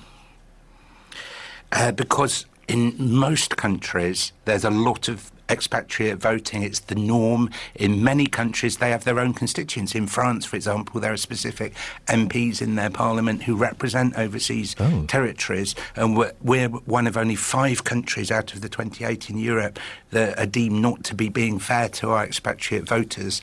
And if you are abroad, and the lady from Harpenden who said for a limited period, that is the rule. It's up to 15 years, and then there's a cut-off point.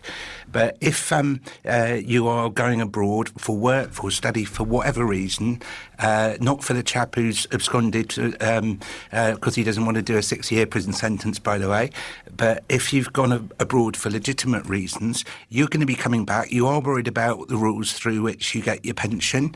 If the National Health Service is being taken apart, you might be coming back and dependent on it in your older years. You've got a view about those things, and why shouldn't that be expressed through the ballot box? It's interesting. You're a Labour MEP, and I would have thought that the majority... Thank you for saying it. Well, I'm just clarifying it. I would have thought the majority of expats would have been Tory voters. They would be people of a certain age and perhaps of a certain political persuasion. Do you think that the Conservatives would benefit the most out of this?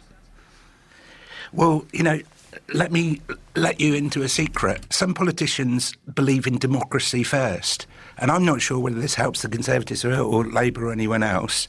But I think that in this period where so many people are cynical about politicians and apathetic or think we're all the same and all the rest of it, we have to actually show the public that we want to serve them, that most of us in all parties are there for noble and proper reasons, and that democracy is a very precious thing that people have worked for, some have died for. And if we can improve that democracy by getting more young people to vote at home, by using different forms of voting like online voting, and yes, letting people who are temporarily overseas make sure they don't lose their vote, and bring a bit of excitement and enthusiasm in it. And this is an important civic duty that enables you to have a say about your community, about your country. And for heaven's sake, I'm a member of the European Parliament for Hertfordshire and Bedfordshire. If someone is in one of those 27 other countries, for the European Parliament, of course they've got a view about how Europe should operate. Now, they can choose between voting abroad or voting at home. Why not give them that choice? In terms of general elections and local elections, where would their vote be registered? Their last address in the UK? Who would they be voting on behalf of? Yes, that is right. It's their last address that counts, which, by the way, for the Scottish referendum in the autumn of this year, you've got all these people, and they have to have been in Scotland to have a view about that. Otherwise, you get all this English shoving off abroad to try and register our votes. So, yes, where you were vote. There's another interesting one, which is that if you're a child who was born abroad, but the parents moved abroad in that time limit, you can still, when you reach the age of majority, get the vote as well. That's got to be wrong. That's got to be wrong, Richard. You're born abroad, but your parents lived here, so you can still vote? Does that mean that if you've got British parents, you can't feel British because you were born abroad? No, not in the slightest. Not in the slightest. But I do think that if you weren't even born in this country and you're still living abroad, to be given the vote sounds a little bit odd, doesn't it? What about our service personnel or our ambassadors and our Foreign Office staff and others that are serving the British nation abroad? Maybe posted abroad, the children are born there. Why should they be disenfranchised? Technically, maybe you can clarify this, Richard. If you live on a service base, isn't that classed as British territory? Oh, that's a good one. It is a good one. I've got that in the back of my head. I'll give you that one. Yeah, thank you very much. I'll tell you why I know that, because our Cypriot colleagues, and I love Cyprus, I think it's a fantastic country, but our Cypriot colleagues rather resent the British bases there, but they are sovereign British territory, so you're absolutely right to say that. Well done. Richard, nice sparring and speaking with you this morning. Richard Howitt, Labour MEP for the East of England. Let's very quickly go. Give us your thoughts on that. 08459 455 555. Joe's in his car. Morning, Joe. Good morning, Iain. I want to squeeze you in before the travel. You've got a little bit of news for us, haven't you? Yeah, on the Chesham Road between Chesham and Great Missenden, people who know the road, it's where it flattens out at the top. There's about 150 metres of black ice, and I know it's about that long because of me car cutting in and out trying to brake. There's 2 cars off, 4 or 5 cars all over the place. It is absolutely lethal. Oh, blood. Give us that exactly where that is again, Joe. The Chesham Road between Chesham and Great Missenden. Yep, Joe, thank you very much indeed. Well, if you've got any more information on that, 08459 455 555. Let's get the full travel bulletin now with Alice. Travel news for beds, cards and bugs. BBC Three Counties Radio. In Golders Green on the North Circular eastbound, that's just after you come off the M1 and head towards the A1, queuing after an earlier accident at the Brent Cross flyover.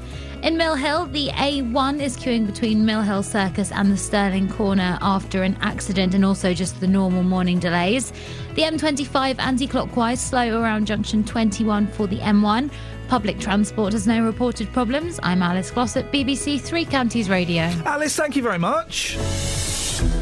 Yes, let's get Richard Howett on again at some point. I thought he was... I thoroughly enjoyed that. Right, it's 7:16. It's Wednesday the 26th of February. I'm Iain Lee. These are your headlines on BBC Three Counties Radio.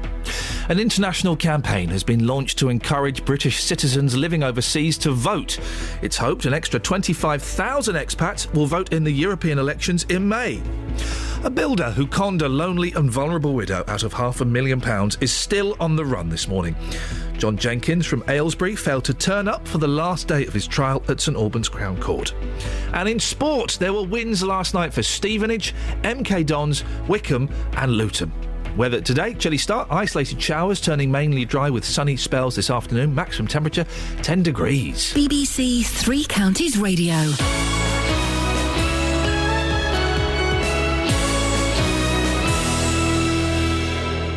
Nick Coffer on BBC Three Counties Radio. Every weekday between 12 and 3, I'm here with a little bit of celebrity. My geography teacher at school resurrected a jazz standard song, which was Won't You Come Home, Bill Bailey. It made me dedicate myself to trying to be better. I always felt that I wasn't quite good enough. Expert advice. Absolutely, you've got it, you've nailed it. I am so happy, thank you. And loads of really great music. Nick Coffer, weekdays from 12 on BBC Three Counties Radio.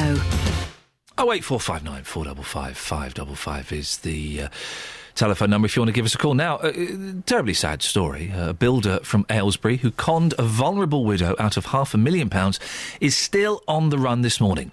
John Jenkins failed to turn up for the last day of his trial on Monday and was yesterday sentenced to 6 years in his absence.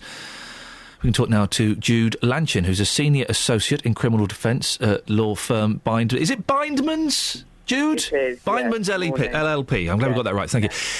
Is this a common occurrence, the defendants absconding? Well, it's difficult to provide you with exact figures, and it depends. I mean, people do abscond at various stages. Some people don't turn up for the first day of their trial. They don't turn up to police stations. And they abscond mid-trial. I would say that it's probably less common that people begin a trial and go as far as the person that you're speaking about, the defendant, and then leave after they've given evidence and before the jury's made a decision. Would there have been, Jude, would there have been bail restrictions posted on this gentleman? Well, I can't comment, obviously, on the specifics. Whether he had bail conditions or not would have depended on a number of factors, including whether he had previous convictions, whether the court had and the prosecution had claimed that he was a flight risk. If the court had decided that they thought he might abscond, then they could have imposed a number of conditions on him. And he was facing a fairly serious charge, so I would have thought there would be some conditions on him. What kind of conditions does the court have the power to impose? Well, to prevent flight, there are quite a number. First of all, they could ask or demand or order that somebody had a residence condition, which would be where they would have to live and sleep each night. They could impose a curfew with a police check or an electronic tag at that address so that they could actually be tagged to electronically and monitored as to being living there. They could impose reporting at a police station up to every day each week, so that somebody would have to go in physically to a police station and sign a book, which would show that, at least at some point during that day they were around. And then, of course, there were financial conditions, security, which is a deposit of money into the court, or a surety, which is a guarantee of money, and all of that is done quite formally. The police would have to check out anybody that put forward money on somebody's behalf. It would have to be somebody without convictions, etc. So there are a number of things, and of course then there's surrender of passport, a condition not to apply for travel documents. So there is a broad range of various conditions the court could put. I would have thought, Jude, that the surrender of passports would be one of the first things that courts would do for most cases. Is that not the situation? No, not for most cases. It really depends on the seriousness of the case and also on the conclusion of the court as to whether this is a person who is likely to abscond. I mean, all of this has to be done in accordance with the Bail Act, and there are various legal provisions and legal considerations that the court has to go through in order to conclude that somebody is even a flight risk. So just the fact of having been charged with something and facing a trial can't be concluded in the absence of any other kind of factors that somebody is not going to turn up. Otherwise, everybody would be on condition. Would a sentence? I'm imagining a sentence would be harsher if the person doesn't turn up for sentencing. Would that be taken into consideration, or is that a separate thing? Well, it is separate, in fact. Clearly, one can't comment on what is inside the judge's mind, and they are human, and undoubtedly there probably could well be, shall I put it like that, an additionally harsh element, or harsher element, more punitive element, because they're not there. But of course the judges are supposed to, and I'm sure most of them do, sentence in accordance with case law and statute and the facts and circumstances of the individual case, as opposed to the fact that the person isn't there. So they shouldn't really know. Obviously, a warrant will be issued by the court, and in due course, should that person either be apprehended abroad or somewhere else in the country, he or she will be brought back to court. And of course, what it will do is impact on any bail in the future. So if they had bail before, there's no way they'd get it subsequently. Jude, thank you very much for your time. Fascinating stuff. Jude Lanchin, Senior Associate in Criminal Defence at law firm Bindmans LLP. John Jenkins is the name of the gentleman who's done a runner. The coward. I call him a gentleman. He's a coward. Over a period of years, fleeced a vulnerable woman out of £500,000. She had mental health issues, you know, and he took advantage, and he's done a runner. Coward. 08459 455 555 is the telephone number if you want to give us a call. Time to have a quick look at the papers. By the way, we are playing Guess the Year. So if you want to give us a call and guess the year, now I've got 1, 2, 3 lines free, and I can see my team are raring to go. Is that right, team? Oh, yeah. There we go. You see, they're raring to go. So if you want to play Guess the Year, now is an excellent time to give us a call. Front page of the Daily Telegraph. Victims of IRA bomb cheated of justice by a monumental blunder. This is an incredible story, which I've kind of been following with half an ear. 4 soldiers murdered in one of Britain's most notorious IRA bombings have been denied justice after a key suspect walked free from court because of a monumental police blunder. Basically, this fella, 64, wanted for the Hyde Park bombing, which was in 1982, and he got sent a letter by the police saying, "Oh yeah, no, we don't want you for that. You're not a suspect in that." And because he's got that letter, he turns up at court and he says, "Oh no, I've got this letter. So I'm not a suspect." And they go, OK, we have to let you go. I'm simplifying ever so slightly. It's the most incredible story. Matt's not even bothered this morning. I mean, Matt's cartoon is just utter guff. The Guardian, Gove to write to all schools as he backed anti-FGM fights. What's that? Female genital mutilation, isn't it? Let's get that right. So Gove is backing anti-female genital mutilation. Does anyone need to actually come out and say, do you know what, I am dead against that female genital mutilation? Seriously, I am. Does anyone need to express that they are against that? Because I would have thought that most people, apart from those people that are doing it, are against, and I'll say the phrase one more time, female genital mutilation. It's like on Twitter, you get, retweet if you hate seeing kids with cancer. retweet if you don't like. If you want to support Mrs. Why is me retweeting something a sign that I hate kids with cancer? I hate kids with cancer. I don't hate the kids. I hate the fact that children get cancer. I hate the fact that terrible things happen in the world. Why do I have to voice my concern by retweeting or liking a post on Facebook? Surely the point is that kind of thing puts pressure on governments to act. It shows that people care about it. Does it really? Well, it should. I know some of them just go as far as to hands up if you don't like it, but it should go, and we'll do this about it. Yeah, do something about it. But me retweeting... Oh, Iain Lee, who used to be on the telly. Oh, Iain Lee from Big Brother and local radio. Oh, so you don't mind it if kids get ill? Of course I mind it. But why is me retweeting something going to do it? It's not going to achieve anything. The Times. IRA bum suspects. Oh dear, I've done a litter bugging, haven't I? Carry on, no one notice. IRA bomb suspect.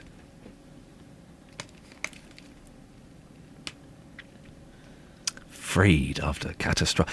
Was one of Ali's greatest fights fixed by the mob? Muhammad Ali punching Sonny Liston in the face there. Was it fixed by the mob? You have to turn to page 15 to find out. And do you know what, really? I'm guessing no. Yeah, probably not. Or maybe yes. But it was a long time ago. Certainly one of the two. The front page of The Independent, catastrophic police blunder, frees alleged Hyde Park bomber. And there's a horrible picture there. There's a credible picture on the front page of the Daily Mail. A fella getting killed with a punch to the face. Oh, gosh, yeah, I've seen that. The CCTV footage. It's awful, awful. A vulnerable man's life ended by a punch after he complained about a cyclist on the pavement. 4 years jail for a thug who'll be out in 2, and a mother's verdict. What a sick joke.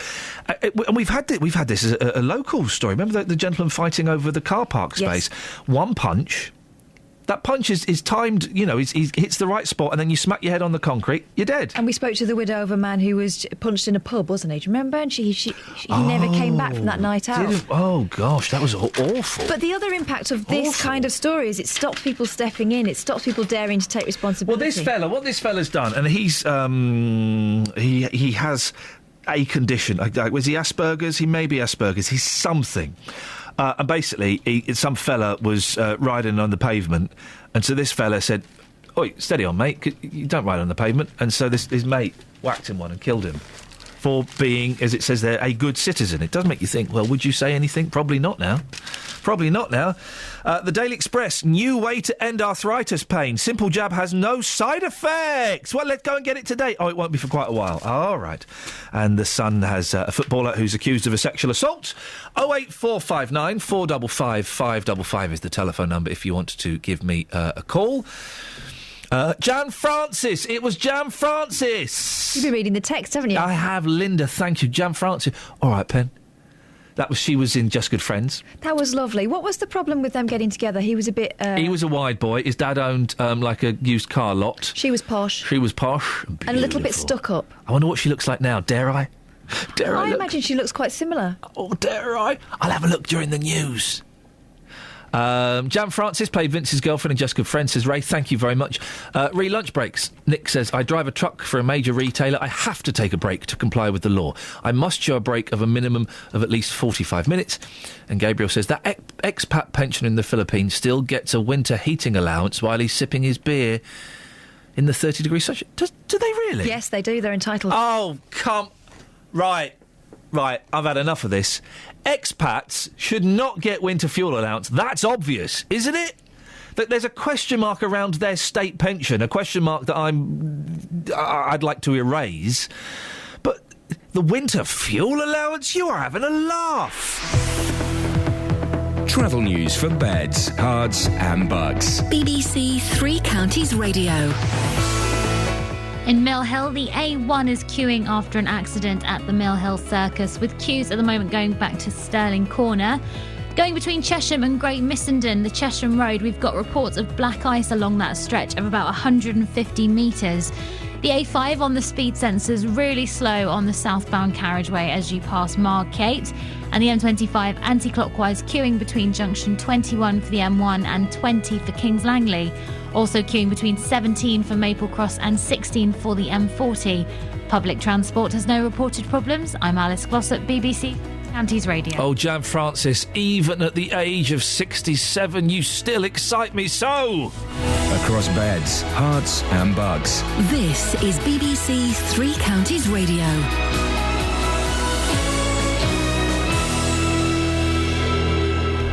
It's 7:30. I'm Simon Oxley. An international campaign has been launched to encourage British citizens living overseas to vote. It's hoped an extra 25,000 expats will vote in the European elections in May.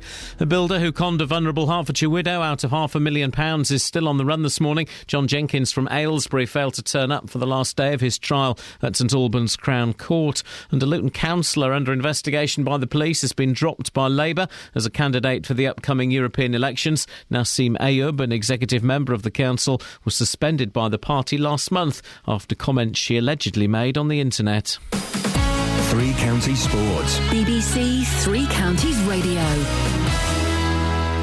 Wins for Stevenage, MK Dons, Wickham and Luton last night. Stevenage showed they're ready to fight against relegation with a 1-0 win over Crewe, courtesy of Francois Zoko's early goal. Here's manager Graham Westley. Those youngsters, I think, showed their inexperience probably on the night, but they'll grow. They'll grow on that experience tonight. They'll realise you've got to be better in possession of the ball if you're going to control a game and develop your game. Then those lads will grow for the experience tonight, and that's what it's all about. Also in League One, MK Dons won 2-1 at Oldham with goals from Isel McLeod and in particular George Baldock delighting manager Carl Robinson. He's not trained for 2 days. He got a terrible whack on Saturday. He was touch and go whether he could play. The medical team and everybody really worked around the clock, and I'm so happy for the kid because he's becoming a bit of a favourite of the clubs, I think. But now he's standing on his own, and I think that's a tremendous testament and credit to him. In League Two, Max Kretschmar's goal eased Wickham's relegation fears with the 1-0 win at Exeter. Here's their manager Gareth Ainsworth. You know, what a young talent we've got there. You know, again, big plaudits to Richard Dobson for bringing him through, you know, the youth and everything, but he's really coming into his own. He was a patient one, but with strikes like that, that's fantastic. If you get a chance to have a look at that on TV, it's well worth the wait. You know, it's a hell of a strike. And conference leaders Luton thrashed Wrexham 5-0 with 2 goals from Luke Guttridge and 1 apiece for Andre Gray, Paul Benson and Jake Howells. John Still's side are 14 points clear after Cambridge lost. We're confident all over the pitch, but what you must do is channel that confidence into discipline as well. And second half we did that. Everything at the moment is good, but that's because we're working hard. You know, no one gives us that. You know, we have to work hard to get that. Elsewhere in non-league football, the matches at Bishop Stortford, Hemel Hempstead and Biggleswade were all postponed. And another bad night for David Moyes and Manchester United as they lost 2-0 away to Olympiacos in the first leg of their Champions League last 16 tie. Tonight Chelsea are in Turkey to face Galatasaray. BBC Three Counties News and Sport. The next full bulletin is at 8. Across beds, hearts and bucks. This is Iain Lee. BBC Three Counties Radio. Good morning, this is Iain Lee, BBC Three Counties Radio, here every weekday between 6 and 9 o'clock. I should just remind you, dear listener, that we have a weekly podcast as well. Tends to come out on a Friday. Around about midday, and you can download it by going to the 3CR website and clicking on podcasts, or if you're on iTunes, if you go to the iTunes store and type in Iain Lee, IAINLEE BBC, it pops up and you can subscribe to it. And if you leave nice comments, I send you cash. I don't actually do that. This week's is pretty much done, to be honest. A huge portion of it will comprise of Tina Beloveth Powerful. Yeah. If you missed it yesterday, cracking interview. Many thanks to my colleague Craig Lewis for his help. And that will be in the podcast, as will other bits and pieces. And we also record little bonus stuff that you won't have heard as well. 08459 455 555 is the phone number if you want to give us a call now. And that's what Kate in Harpenden has done. Morning, Kate. Good morning. How are you? I'm fine, thank you. You've called in about this black ice that we've had mention of already. Yeah, I'm walking up Westfield Road in Harpenden, and a guy's just come off his bike, literally by the bike shop, actually. Oh. Skidded on a big patch of black ice. You just can't see it, and I think it's just everywhere today, so just people be really careful. The guy's okay, but he slidded, like, a load of the way up the road. I think he was quite shocked. Oh, I bet he was shocked, but he was all right, was he? Yeah, he was all right. He limped off. I mean, He's limping, but we got his bike off the road and managed to flag down the car so they didn't go skidding into him. Blimey. But yeah, And you can't see this stuff at all. It's not at all. It looks like a little bit of wet slick on the road. So just everyone be really careful. Kate, thanks very much indeed for that. Isn't that nice? You see what nice people we have listening to this show and taking part. 08459 455 555. It turns out it's a black ice watch this morning. If you've seen any accidents or if you know where there are some dangerous bits, give us a call and let us know. We've been talking about expats voting, that they're being encouraged to vote. We got onto expat pension, and then someone... This can't be true, Fred in Luton. Expats get a winter fuel allowance? Yes, well, if it's in the Philippines, they probably need it for sun lotion. Well, yeah, you probably would. That's ridiculous, isn't it, that we're sending the winter fuel allowance to people in the Philippines and people in Spain? Right. What do you reckon, Fred? Should expats... two things. Should they be allowed to vote in UK elections? Well, I suppose so, because they still come under our not just our laws, but our jurisdiction. They are part of the country because they are still receiving their pensions and whatever. Well, I was going to say, that was my next question, Fred. They shouldn't be receiving their pensions. If they've made the decision to go and live abroad, they shouldn't be getting pensions, should they? Well, perhaps their stretch is better out there. Well, you never know. Fred, before I let you go, I've got to ask you, we're playing Guess the Year. What is the year? What year? Well, we're playing Guess the Year. What was that year? So, Fred, I'll ask you the question. What was that year? 1973. Ooh, Fred, I can't say too much. The only thing I can say is no. Across beds, hearts and bucks. This is Iain Lee. BBC Three Counties Radio. Now, a new NSPCC centre is set to help children in Luton as the town is seen as an area of high need. The centre in Adelaide Street offers help to child abuse victims as well as 2 other projects. Joined now by Colin Peake, the NSPCC's regional head of service and covering Luton. Morning, Colin. Good morning. In some ways, it's great the NSPCC is here. In other ways, it's a little bit concerning. Why is there a need for an NSPCC centre in Luton? Okay. We in 2009, the NSPCC sort of rethought. We used to have about 200 locations around the country, and you might characterise those as in sort of semi-detached houses around the country. We decided that given that we've got the budget of about 2 local authorities in total to spend, we wanted to focus on 40 areas instead. So we closed most of our semi-detached houses down, and we've opened up purpose-built centres in 40 locations. Now, we planned to come to Luton about a year ago, a couple of building hitches, but we've got there now, so we're absolutely delighted that we've got our service centre there. The reason for choosing Luton is because we looked around the country at areas that have got vibrant but changing populations. They've got areas of significant deprivation, often alongside prosperity. But we're also looking for key factors like well-organised local authorities with good partnership working links, and also lots of opportunities for us to make a meaningful and useful contribution around sexual abuse and neglect. And so Luton ticked a number of those boxes. I wouldn't want listeners to sort of panic and think that Luton is therefore a desperate place. In no sense is it that.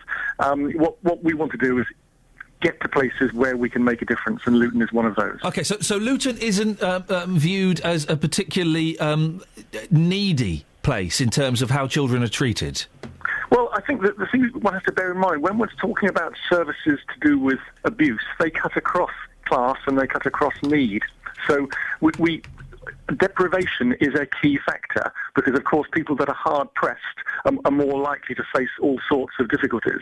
But sexual abuse particularly is not specific to that group of people. So it's more a centre of population where we can work effectively and try out some of the innovative approaches that the NSPCC has developed. Well, give us a couple of examples, Colin, of those innovations. Okay, yes. What we're doing is we're operating at the moment nationally 24 different services that we're really trying to build evidence around to make sure that they do make a difference. It's one thing to work hard in an area of abuse, whether it's sexual abuse or neglect. It's another to really be certain that you're making a difference. So we've got two services that we're going to be kicking off in Luton. One, we call them Letting the Future In and Protect and Respect. These are both around sexual abuse in their focus. Letting the Future In is a therapeutic service for children who've suffered sexual abuse, and Protect and Respect is a support and therapeutic service for children and young people who are deemed as being at risk of sexual exploitation. So their behaviour is causing concern, or they're telling us that they're in some kind of trouble. So we focus on a specific approach to try to support them, make them deal with the past, if that's the key issue. And a key factor there, of course, is that in dealing with the past, they understand that it wasn't their fault. And then in terms of protecting and respecting them, trying to diverge teenagers particularly that are engaging in risky behaviour to move away from that path.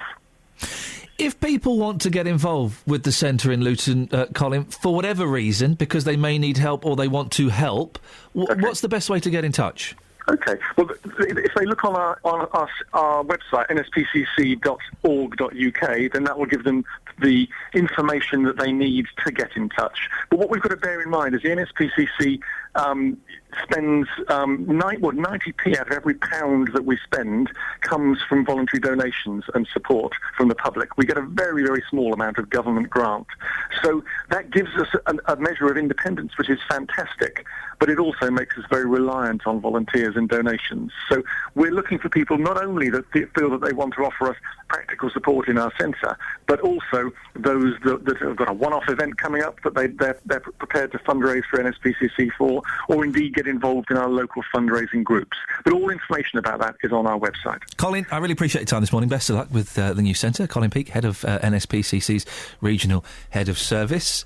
I just had some people. Aren't people cruel? Oh no, what's happened now?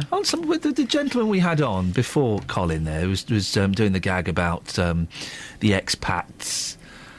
The sun lotion. The sun lotion. The expats. Oh, was that a gag? I thought he was serious. Some people are so cruel. Scott on Twitter. Oh, Scott. Really? I've just clicked on Twitter. While that conversation was going on, all he's tweeted, spit it out, mate. Oh, well. When he starts ringing in, then he's got room to comment, hasn't he? Keyboard warriors. Across beds, hearts and bucks. This is Iain Lee. BBC Three Counties Radio.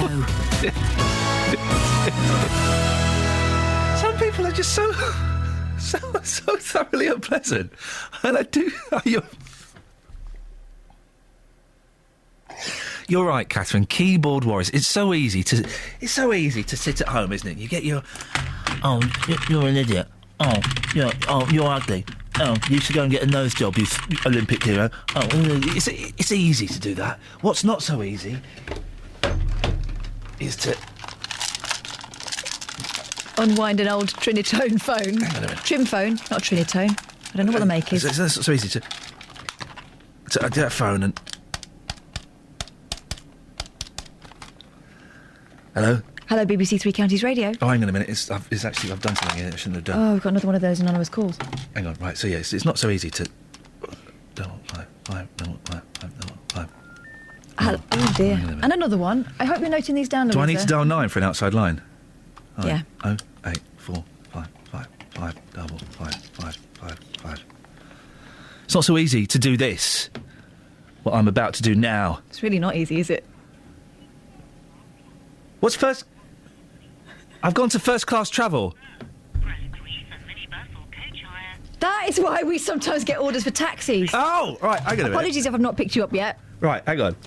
So what number do I dial to get through to the station? 08459. 08459. 455. 455. 555. 555. This gag really has... but you're demonstrating just how difficult it is. I've strangled this gag and buried it, but I'm going to run with it. Here he is. OK. Go on, Louisa, you answer it.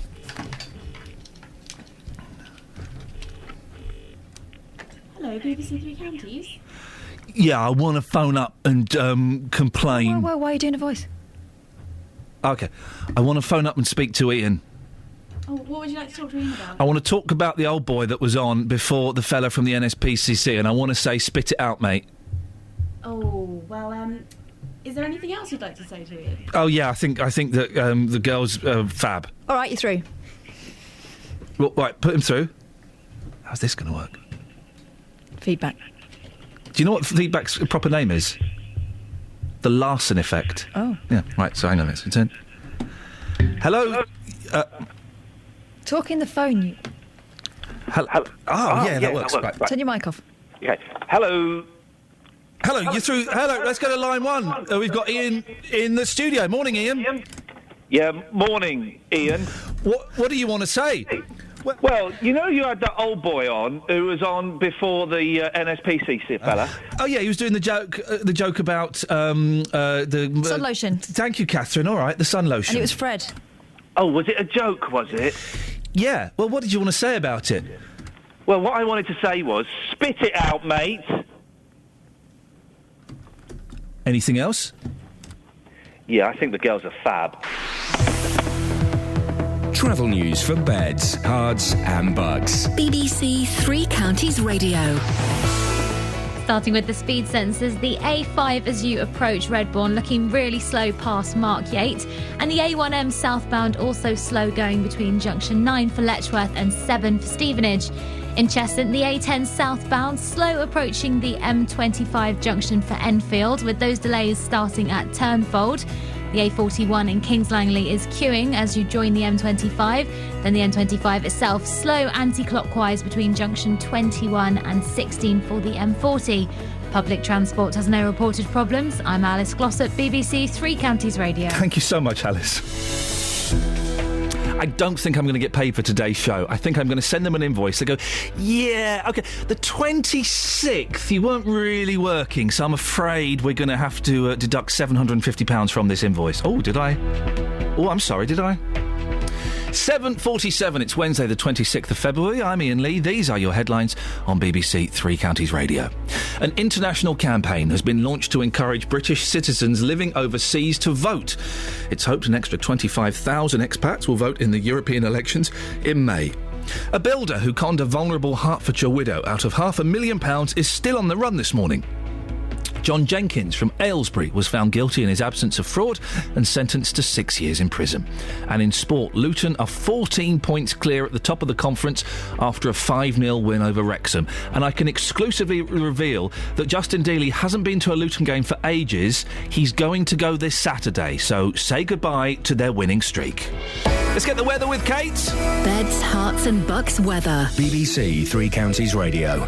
Good morning. A beautiful bright blue sky outside, but it is a chilly start to the day. The temperature right the way across, just above zero for most of us, but there is the odd place where it has snuck just below, and we've got a little bit of frost on windscreens, but it won't last for long. The sun is really doing its job today. Plenty of sunshine. We may get 1 or 2 isolated showers later, but they will be isolated, few and far between, if at all. Maximum temperature getting up to 10 Celsius. Overnight starting dry and clear, but then the cloud will increase and the wind will pick up. That's ahead of our next frontal system arriving, and that's bringing some heavy rain through the early hours of tomorrow morning. Minimum temperature for Celsius 39 degrees in Fahrenheit. That rain will clear eastwards tomorrow morning and leave some sunny spells, but some scattered showers. Maximum temperature for Thursday 10 Celsius, that's 50 degrees in Fahrenheit. And that's your forecast. Kate, thank you. Every weekday morning. The shop didn't want to give me them back, so I went to the shop, paid them a fee to get my cylinders back. The JVS show fights for your rights and tackles your consumer problems. I went to speak to this company and I asked them what had happened. It took me absolutely ages to get through to anyone. If you need our help, email jvsshow@bbc.co.uk. After a lot of discussion about my cylinders, the governing body showed up at my house on the following day. And we could do the same for you. Thanks, Denise, and for the company for getting her cooker back up and running. Here's your horn. The JVS show, weekday mornings from 9 on BBC Three Counties Radio. 08459 455 555 is the telephone number if you want to give us a call. I've just been sent some texts. Let me get the texts. Expats use their winter fuel allowance to run their aircon in the too hot summer, says Leslie in Watford. And talking about lunch breaks, there's a story. Which was it? Is it the Express or the Mail? Both really vying for newspaper of the year at the moment with their excellent reportage. By the way, on page 3 of the Express, there's a brilliant picture. I love this picture. It's of a giraffe. Or is it? No, it's not. It's of a lady pretending to be a giraffe. And then when you look at her, Beth, talented Beth, 20, Beth Sykes. Well, I think the makeup artist is the most talented. The makeup artist did a great job, right? So basically, her right leg is the giraffe's long neck. They've got long necks, giraffes. And her head is, I don't know what. Anyway, she's posed in the position of a giraffe. The makeup artist has done a great job because without she's doing a crab with a leg in the air. Without being rude to Beth, I mean, on the face of it, you know, not a lot. But on what? Sorry? In the face of it, what? No, not a lot. But on the face of the giraffe, wonderful. Wonderful. So what you're saying, as a gymnast, not great. As a giraffe, she's amazing. I'm saying as a woman. Oh, really? Poor Beth. Well, you say poor Beth. She's done brilliantly, Beth. Well done. You've really made the best of what you've got. And she says here, talented Beth, 20, hopes to recreate a whole range of animals. Why would you do that? Is she painting herself? Because that's the talent. There's no way she's painting there. At first glance, it's a giraffe, but look closer. In fact, this amazing picture shows the body of a young gymnast contorting her lithe figure into the shape of the long-necked animal. Oh, thanks for clarifying what a giraffe is. It's a long-necked animal, is it? Beth Sykes is the loose-limbed model behind the phenomenal double-take photograph she created with her friend, talented body painter Emma Fay. She's the talent. She is... we just thought it'd be cool to paint me as a giraffe. It was a spur-of-the-moment thing. No, it wasn't. No, it took ages. What are you talking about? That is not spur of the moment. I do face paints for parties. It takes ages just to do a face, never mind the whole shebang and the nooks and crannies. She's a contortionist. I do like the women and the men, although I prefer it when it's the women, because the men... I used to run a variety night in London, and we get contortionists in, right, from time to time. I like it when they put themselves in little glass boxes. I like that. I do like that. Well, I enjoy that, yes. I like that. For about 2 minutes. After a while, it's a bit dull, isn't it? No. Seeing someone squashed up? No, it's not. What do they do when they're in there? I find it really weird when the men do that thing where they put their legs over their shoulders and walk around on their hands. Can your girls still chew their own toenails? Yeah, so can I. I think I've never tried it. That's, come on, guys. Yeah? OK, let's have a little look. She's doing it! She shoved her foot in her mouth. I can't even I don't bite my toenails, though. My little girls do. Isn't that disgusting? It is. Louisa, can you... you don't have to. I don't... You know, but can you get your foot anywhere near your mouth? I'm trying, and I've got... There's about... But she can. She's doing it. Oh, my God. Girls are weird. I think it's the obvious bits. Yeah, I think it is. Yeah, I think it's those obvious bits. Did we find Justin in the end, or is he... He's trying to get his foot in his mouth. He's hang on a second, here we go. He does that pretty much every morning himself. Guys? Oh, puts his foot in his mouth, yeah, guys. OK, so I've got to fill for the next 7 minutes. Lunch breaks, that's what I was going to talk about. Lunch breaks, which is in the Express. It's below the picture of the giraffe lady. Giraffe, of course, being a long-necked animal. Lunch hour lasts 34 minutes. Workers take an average of just 34.5 minutes over lunch, a study reveals. I would suggest if you're getting 34.5 minutes of lunch, you're kind of doing all right with yourself, aren't you? Around 72% of employees claim they are too busy to take the traditional hour, while others blame pressure to perform. When I had a proper job at B-Jams, and you would have an hour's lunch, occasionally you were offered the chance to work through lunch and go home an hour early. And that would always be my preferred option. I would always rather go home early.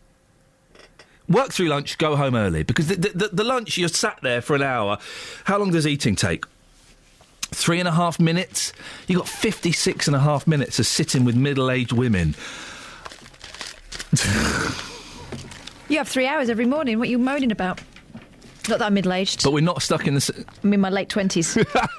You're approaching 40. I am not. How old are you, 36? Yes. Best days are behind you, my love. The best... Really? Look at If Louisa. that's true, what is the point? Louisa, young, vibrant, energetic, full of life, full of vim, full of vigour. I don't know what vim is, but I think... She's full of it. I think she's full of it. That's the rumour going around town anyway.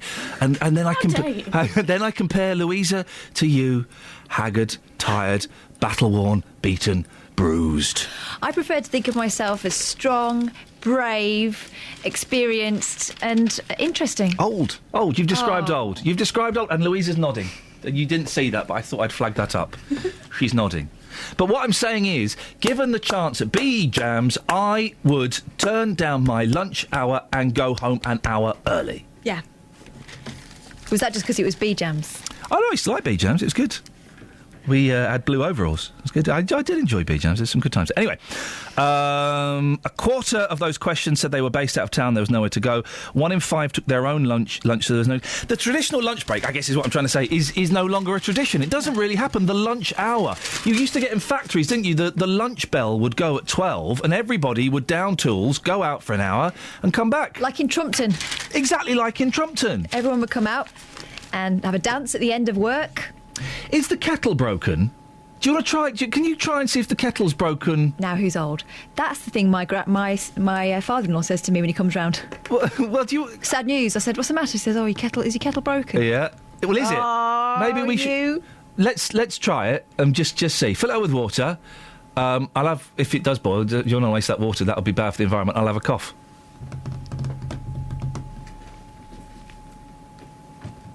You see what you made Louisa do now, Catherine? You've made her full of young vibrancy. Get up and make a coffee. She's better than that. You're not. Go on, swap.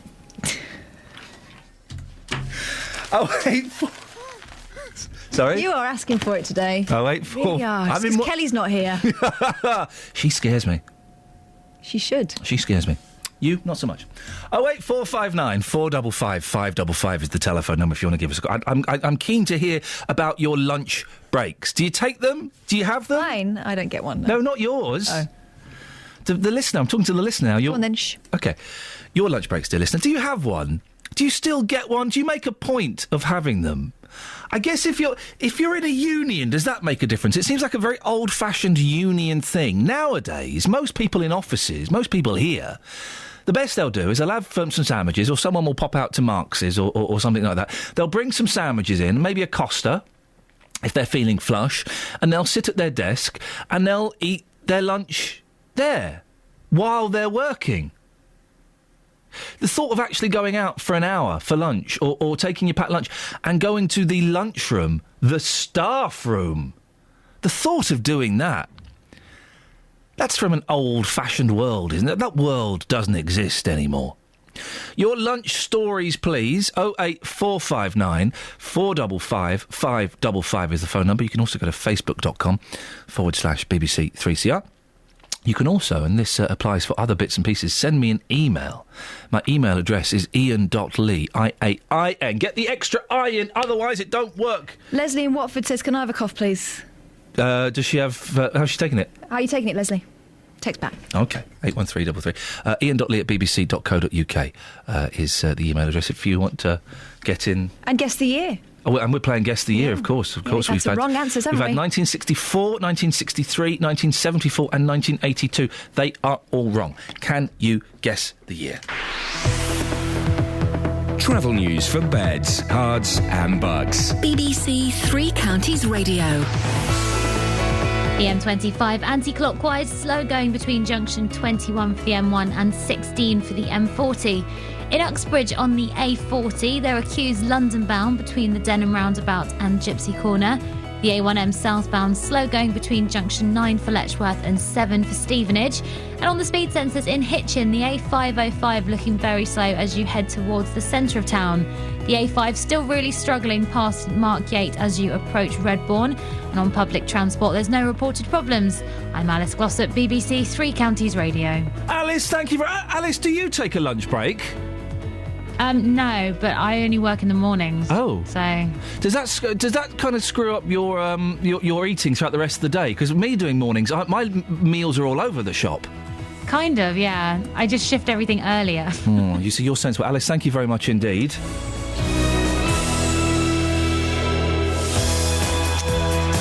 Lots to talk about, and also expats voting abroad, the winter fuel allowance, and also getting their pensions abroad. I'm not sure any of that should be allowed. What do you think? Local and vocal across beds, hearts and bucks. This is BBC Three Counties Radio.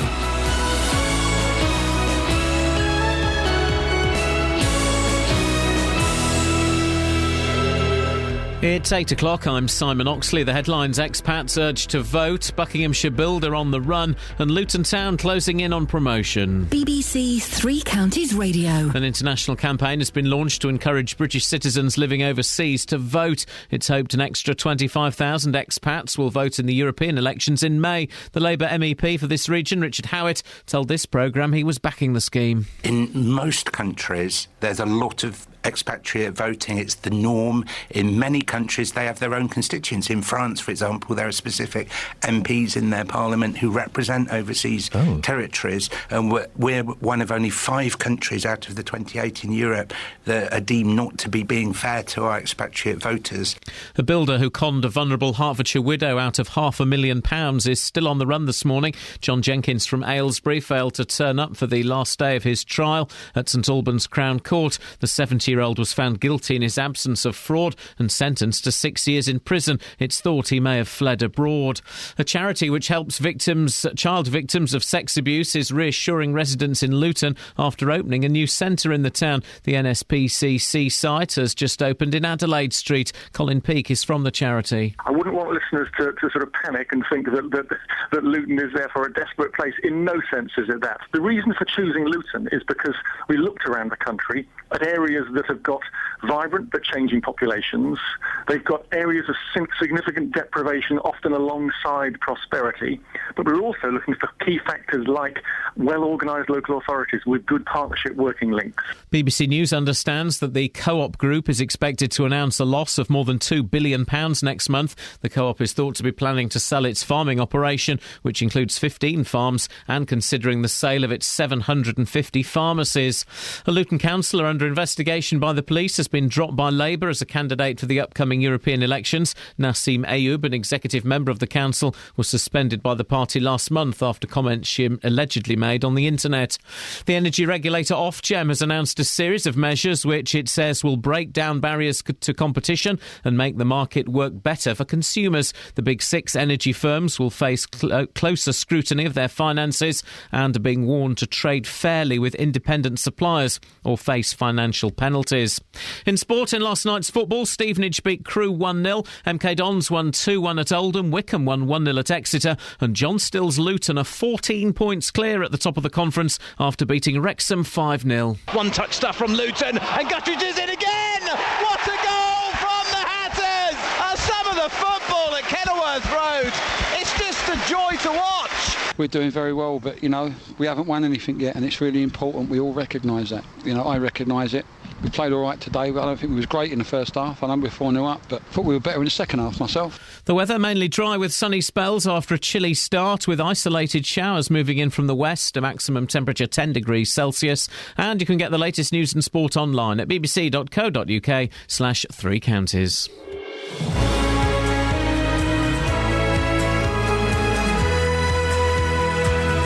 Morning, Iain Lee, BBC Three Counties Radio. Busy morning this morning on the phones. Thank you for all of your phone calls. Lots to talk about. Yeah, apart from the rude ones, you're right, yeah. Even those, come on guys, give us a hug. Expats, should they get the vote? They live abroad. Why should they have a say on how the country is run? Incredible story of a cowardly con man fleeced a woman with issues out of £500,000. He's done a runner. When was the last time you actually had a lunch break? It doesn't exist anymore, does it? Facebook.com/BBC3CR. You can send me a text, 81333, start your text 3CR, or you can give us a call, 08459 455 555. Across beds, hearts and bucks. This is BBC Three Counties Radio. Also playing Guess the Year this morning. Catherine, you whispered in my ear we've got Guess the Year text. We don't really take text on this. I prefer phone calls, but go on, just this once. Phil says, Guess the Year, can I have 356 BC, please? I see what you've done there, Phil. Of course not. Miles out. If you want to give us a call and play the Guess the Year, 08459 455 555. A little bit of fun that we like to do here every Wednesday.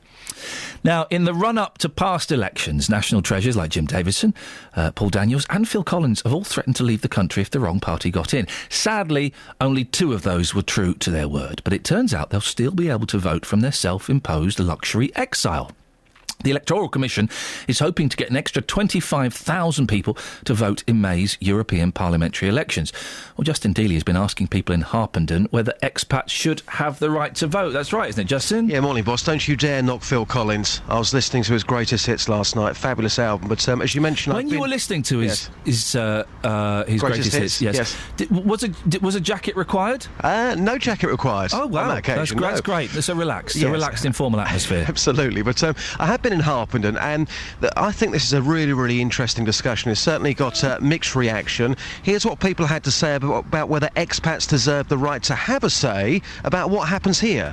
I think it rather depends how long they're going to be expats for. If they're out there for 3 years, then yes. If they're out there long term, then probably no, because they don't have any role to play in the British economy or British politics. I would think so, yes, because you're born and bred here and you want to stick up for the country where you're born. Even though you've left the country, technically abandoned the country for whatever reason. Yeah, but you've gone to another country to better yourself, better your life, but all honesty, born and bred up here, and you should be supporting this country that you were born and bred in. The thing is, though, they're not supporting the country by leaving in the first place, are they? You can't have it both ways. No, I appreciate that. I don't think so. Yeah, you've cut your ties and that's it, you know.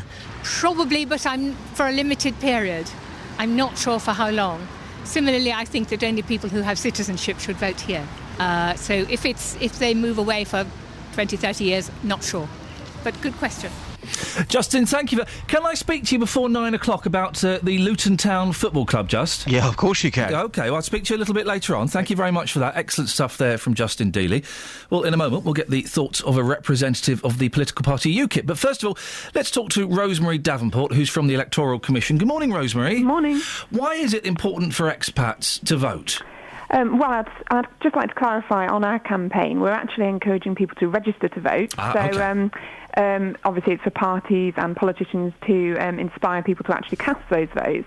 So our campaign today is encouraging people to register by the deadline, 6th of May. So if you're a UK expat and you've been out of the country for 15 years or less, so you've been registered to vote in the UK within the last 15 years, you are eligible to vote in the upcoming European elections. So we really want people to go to aboutmyvote.co.uk/overseas and make sure they're on the electoral register for that. Why should they have a say in a country they don't live in anymore? Well, that's really a matter for government. Obviously, it's government that comes up with the legislation that allows people to register to vote, decides, which franchise is used, so who can vote in particular elections. Our role, the Electoral Commission, we're an impartial organisation. We want to make sure that people have access and they are able to vote if they are eligible. So that's what our campaign's all about. How do you notify everybody? So we're running a predominantly online campaign, so that's focused at countries with the largest numbers of British expats in them. Obviously, it's quite a difficult thing for us to target because there are so many out there, and the research is it's difficult to do. It's difficult to find out how many expats there are actually living overseas. So we're using this online campaign, so advertising on Facebook, on websites that we know are commonly used by British expats. But then obviously we're relying on people here as well. Many of your listeners will have friends and family living overseas, so we want them to spread the word as well. And do you think people will really be bothered to A, spread the word, and B, vote from abroad? There's a great apathy when it comes to voting from people who are based in this country already. Why would people living abroad feel the need? Well, I think, and especially with our conversations with different expat networks as well and people living overseas, they've said many people are actually really surprised that they can vote. I know with conversations that I've had with my own expat friends, they've said, I didn't know I was allowed to vote in the European elections. So I think actually that element of surprise might prompt people to visit our website, which I'll say again is aboutmyvote.co.uk/overseas. They can find out more information, and then it's, for them to decide whether they want to actually cast a vote in the elections. Rosemary, thank you very much. Rosemary Davenport from the Electoral Commission, joined now by Susan Evans from the UK Independence Party. Morning, Suzanne. Good morning. What do you think about the idea? Do you like it?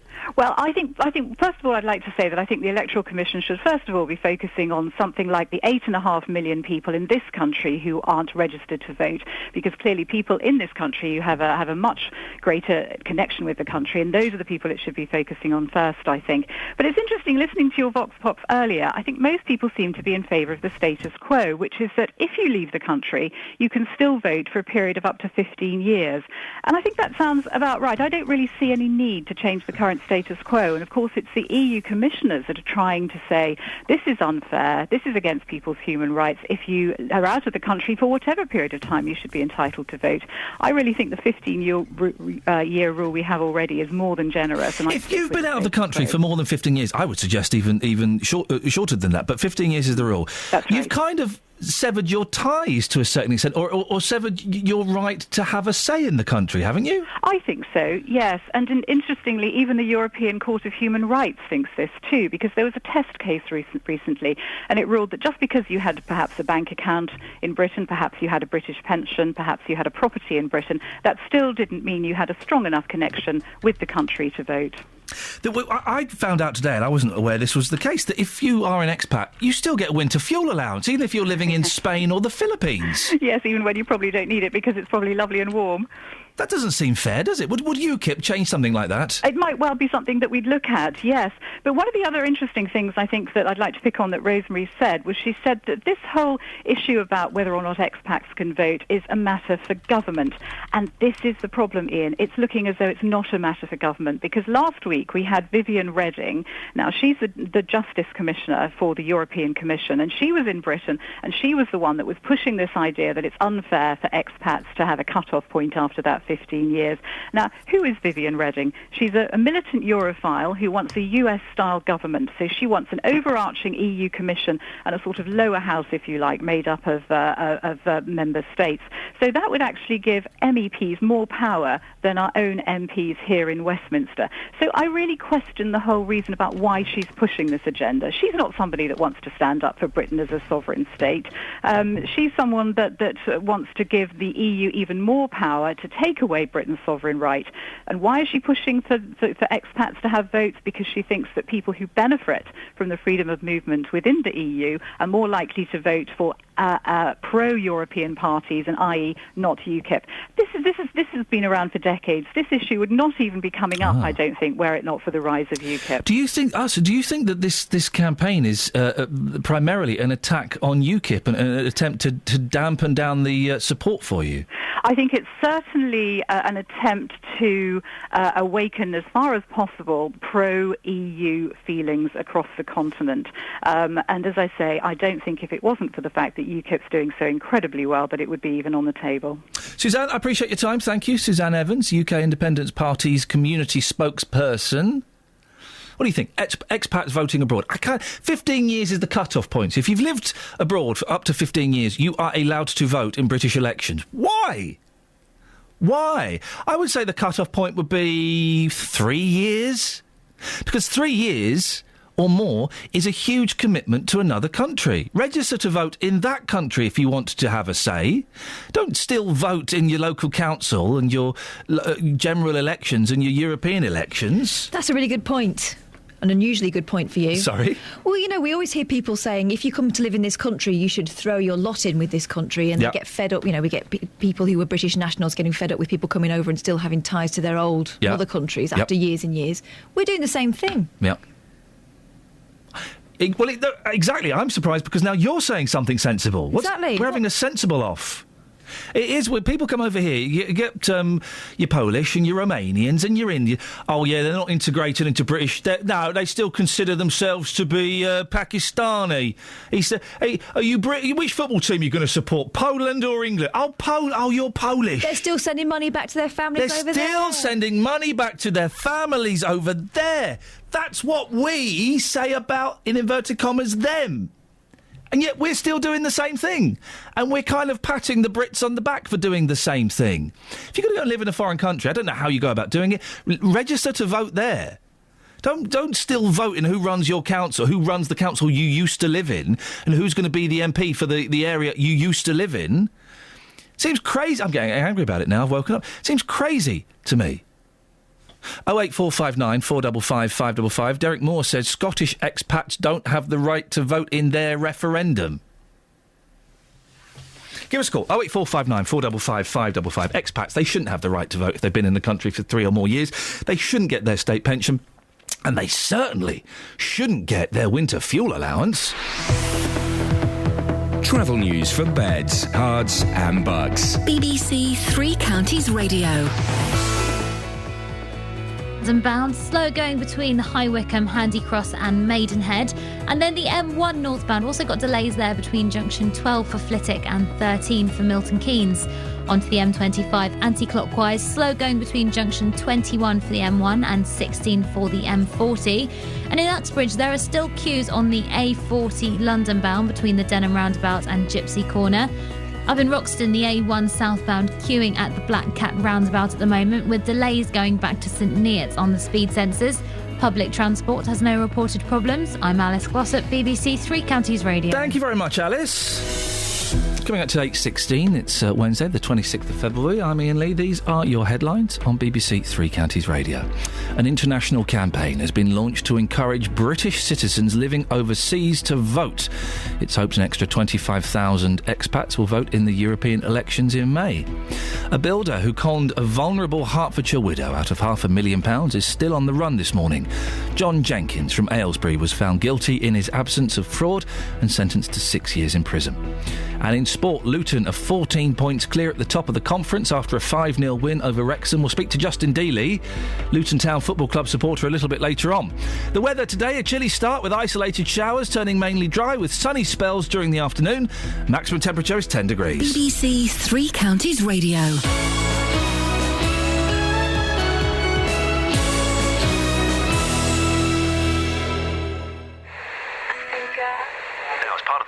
Three Counties Big Tour. And we're currently in the middle of our big tour. During the big tour, we've been to Welling. I'm here at the Herb Garden in Wolverton as part of the BBC Three Counties Radio Big Tour. Big Tour. Big Tour. Big Tour. Big Tour. The BBC Three Counties Radio Big Tour of Beds, Herts and Bucks is coming back. This is BBC Three Counties Radio live in Leighton Buzzard. We're in the library. Come and say hello. Back to where you live. I think it's a fabulous old town. It's got heart, it's got character. The big tour of Beds, Herts and Bucks. BBC Three Counties Radio. Someone's tweeting me, Michelle, talking about lunch breaks. She's just reminded me of something. She gets 2 15-minute tea breaks and an hour for lunch every day. Get in, she says. I forgot about the tea breaks. Your 2 15-minute tea breaks. Oh, it's a legal entitlement. I'm supposed to be getting that. Do let us know your lunch break situation scenarios. Now, on August the 4th, 1914, Britain declared war on Germany. This year will see many commemorations to mark the centenary of the First World War. As part of that, the BBC, in partnership with the Imperial War Museums, has launched a project called World War I at Home, looking at how our towns, cities and individuals played their part in the war effort. Well, many of our stately homes got involved too.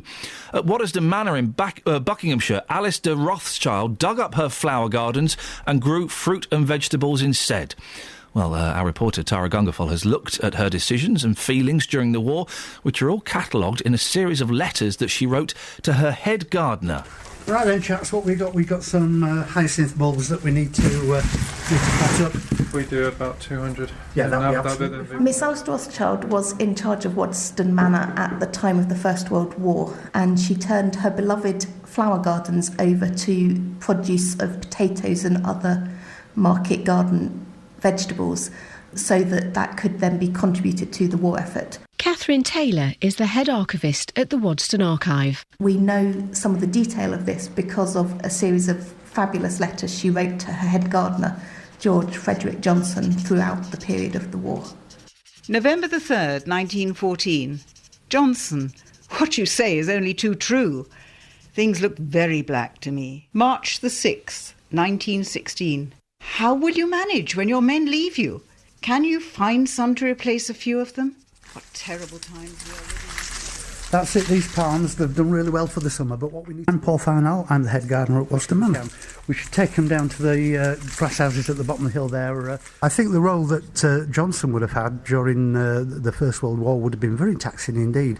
Most of his staff would have disappeared off to go to the trenches, and he would still be expected to produce food for the table and keep the garden in some semblance of order. There's this sort of standard called the Wadston Standard that we're always striving to reach, which is everything's perfect, not a leaf out of place.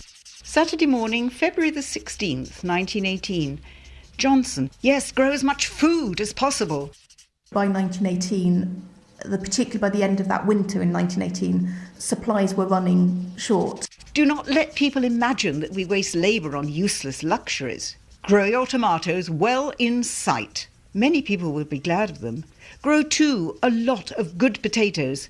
And perhaps you might grow Dutch brown beans, as Gibbs has done.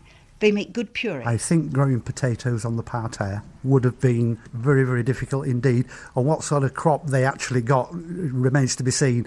But I think it was more of a statement that, you know, we can't do an awful lot, but if we can show at Wadston, if we can be seen to be trying to do something for the war effort, then everybody else should be able to do that. Tuesday, 8 a.m, December the 10th. Johnson, save the good plants and the stock plants if you can. We shall cultivate vegetables and not bother about flower beds. Poor Gibbs. We shall both miss him very much. He was such a personality. I cannot replace him. Peace has come, but the unrest in the world is terrible. Poor Austria. She did not deserve such a hard fate. Yours truly, Alistair Rothschild. Excellent work, Tara, on compiling all of the stuff you'll be hearing this week. If you want to find out more about our local stories from World War I at home, then click on no, hang on a second. Let me try and say that correctly in English. bbc.co.uk/WW1, as in number one. And tomorrow we'll be hearing what the Scouts in St Albans got up to during the war. Across beds, hearts and bucks. This is Iain Lee. BBC Three Counties Radio. So, expats. Should they get the vote? Should they get their pension? Should they get their winter fuel allowance? I say no to all of those things. Brigitte from Bedford, can you let me know, is it Brigitte or is it Bridget? I'm saying Brigitte because there's no D in there, no D for donkey. There's no D in your name. So I'm going for the Brigitte, the kind of the slightly harsher Dutch version. Am I correct in doing so? No, expats don't live here, so shouldn't have a say on how our country is run, and though they most certainly should not receive winter fuel allowance. They can't have the perks of weather abroad and receive winter fuel payment. What an absolute drain on our already limited funds. I would suggest that prisoners in this country have more right to the vote than people who live abroad.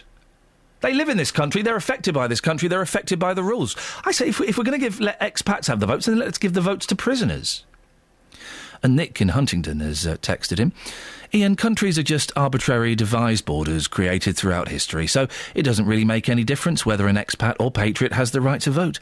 Regardless of where one lives, voting is a pointless exercise anyway, unless there's a clear political choice between the parties. I mean, seriously, countries are just arbitrary devised borders created... Doesn't respect the borders. You've got to respect the borders, Nick. Respect the borders. They are countries. You can't disrespect borders. Also, it's the best system we've got at the moment, Nick. Yeah, what do you want? Do you just want us all floating around with balloons tied to our heads so that we just float wherever we want? We've got herons on our back carrying us. Oh, I fancy going to what used to be called France and now is just called... what does he want? Kind of ran out of steam with where What do you want, Nick? What do you want, Nick? Nick, what do you want? Tell us, please. 08459 455 555. Now, a story we've been talking about all morning. Just incredible, really. An Aylesbury builder who conned a vulnerable woman out of £500,000 is still on the run this morning. 70-year-old John Jenkins failed to turn up for the last day of his trial and was yesterday sentenced to 6 years in his absence. It's thought he may have skipped the country. Well, Professor Susan Edwards is a professor of law at the University of Buckingham, as well as a criminal law expert and barrister. Joins me now. Morning, Susan. Yes, good morning, Ian. But why do some defendants go on the run? Is it the pressure? Is it fear? Is it to escape justice? Well, it's difficult to say in this case. I mean, certainly he did contact his solicitor at some point, and that's been reported, and was in a distressed state. So I don't know whether he has himself mental health conditions. But, clearly it does raise a number of issues, and one has to ask whether the prosecution applied for remanding him in custody. If they obviously, he was not, and why the prosecution perhaps didn't ask for particular bail conditions. They may have done, and they may have been refused, and those conditions clearly would have been a high surety, particularly with a man who'd already defrauded this woman of £500,000, and also the surrender of his passport, which would ensure that at least he would stay in the country. He has gone on the run. We don't know where he is. He could be in the UK, he could be in Spain, he could be in the US. We simply don't know. So, but of course, there's a lot of benefit of hindsight, what could and could not be done. In terms of bail, one would have asked about, what was the risk of this man absconding? Obviously, it was thought that the risk was low. Well, clearly it's not turned out to How be the case. common is it, Susan, for the court to demand someone's passport? Well, it's. I wouldn't say it was necessarily routine, but it's certainly not uncommon to ask for somebody's passport if they're considered to be a risk. But now we've got to think, what can we do? He's on the run, and so what, in fact, should we be doing? And I think, obviously there's a warrant issued for his arrest. The police will have been notified, and of course there will be an issue of whether we should be thinking now, has he gone abroad, and if so, what are the extradition agreements and the European arrest warrant that we can now be thinking of, that lawyers will now be thinking of, in terms of if he has left the country. Again, that's speculation, but one's got to sort of be a step ahead. Susan, you know that thing they do when they put a warning at ports and airports that someone mustn't leave the country? Well, of course. How do they do that? Do they put a block on their passport, or do they send like a picture they have on the wall? As they go through passport control, of course, there's an alert. But now, probably the problem in this case is that he had the weekend, so he's probably gone. By the time there was an alert, it may well have been that he's left the country. Again, this is speculation, and we don't know. But certainly, we do need to think more generally about the UK border agency and the manpower and resources that they have to check people out of the country, and may I say check people coming in. It was only 2 weeks ago that Judge Bray at Northampton Court had said that the UK border agency, border controls were like a sieve, because he had to hear for the third time a man who'd been deported 3 times out of the country and managed to come back on each occasion and commit a crime. And therefore, both ways, I think, there is a problem with the border agency and border controls. But, this man, John Jenkins, may not have left the country. And indeed, you asked at the beginning of the interview, what kind of man? And it may well be, that this 70-year-old man himself has mental health issues and really simply couldn't cope with hearing what was going to be the verdict, which was he was convicted and he's got 6 years. And of course, when he is arrested, or if he surrenders himself to a local police station, which is what he should really do now, and also contact his solicitor, he will also be facing an additional prison sentence for the breach of bail.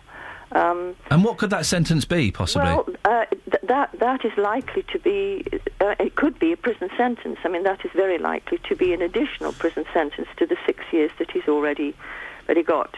But that'll be a matter, obviously a matter for the courts. And then there's the question, of course, of the 0.5 of a million, or I should say £500,000 that he's defrauded this very vulnerable lady, and very generous lady, who seems still to be saying, that she doesn't think he's that terrible of a man, so she has some compassion. There's the question of, can any of this money, £500,000 be recovered. Well, as we understand it, he spent most of it, and of course this is another general problem, the whole question of proceeds of crime, asset recovery, and, if we were to look at the broader picture on that, about 2% of ill-gotten gains, this is across the board of all kinds of crimes where there is money involved, are ever recovered because people like Jenkins spend the money on holidays, on cars, on luxury items, and when you come to it, there are no realisable assets left to recover. It's spent. So, it does really bode not very well for the whole question of justice. Susan, we have to end it there, just as a matter of time. I could sit and listen to you all morning. What a fascinating speaker. I want to come to one of Susan's lectures, please. It's Professor Susan Edwards, Professor of Law at the University of Buckingham. It's 8:30. Let's get the travel with Alice. Travel news for beds, cards and bugs. BBC Three Counties Radio. We've had an update in from Wallace, who's in Bedford. The A421 is blocked southbound between Bedford and the M1 junction 13. That's after an accident. And then the A5 southbound on the speed sensors, slow going between the Kensworth turnoff and Redbourne. In Mill Hill, the A41, we've got reports one lane is blocked at the Apex corner on the roundabout after a lorry's overturned, but traffic does seem to be coping well on the speed sensors. The M40 London-bound struggling, though, still between the High Wycombe Handy Cross and Maidenhead. The M25 anti-clockwise, slow going between junction 21 for the M1 and 16 for the M40. Public transport has no reported problems. I'm Alice Glossop, BBC Three Counties Radio. Across beds, hearts and bugs. This is BBC Three Counties Radio.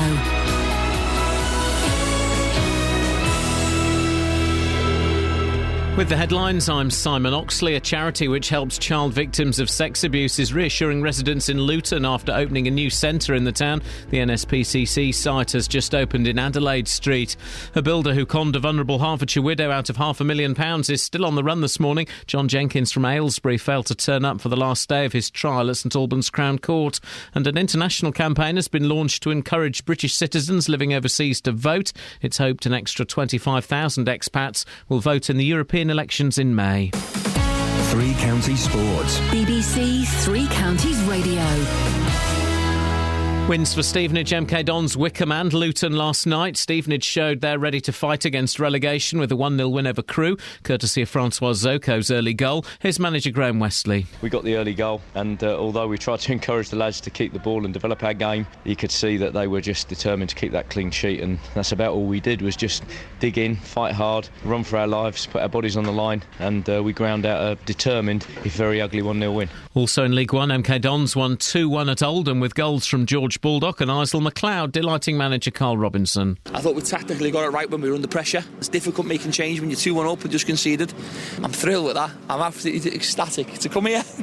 You're not Tuesday night? Oh, stats would have told you we would have lost here today, so I'm over the moon with them. In League Two, Max Kretschmar's goal eased Wycombe's relegation fears with a 1-0 win at Exeter. Here's their manager Gareth Ainsworth. They're dead on their feet. They have given me absolutely everything tonight, and I couldn't be prouder than the team. They're just, everything is fantastic. You know, I'm sure when we get on the bus and that, there'll be a bit of banter. We've got a 3-hour journey on, but it's nice to have a win, and what a fantastic goal to win a game. And conference leaders Luton thrashed Wrexham 5-0 with 2 goals from Luke Guttridge, 1 apiece for Andre Gray, Paul Benson and Jake Howells. John Still's side are 14 points clear after Cambridge lost, but he's not concerned with that. That's my job. You know, my job is to make sure that people concentrate on things that are important, concentrate not just on the fact that they've won a game, but how they've won it and what we could do better. You know, we've done that, and we'll do some more work on Thursday and look forward to Saturday.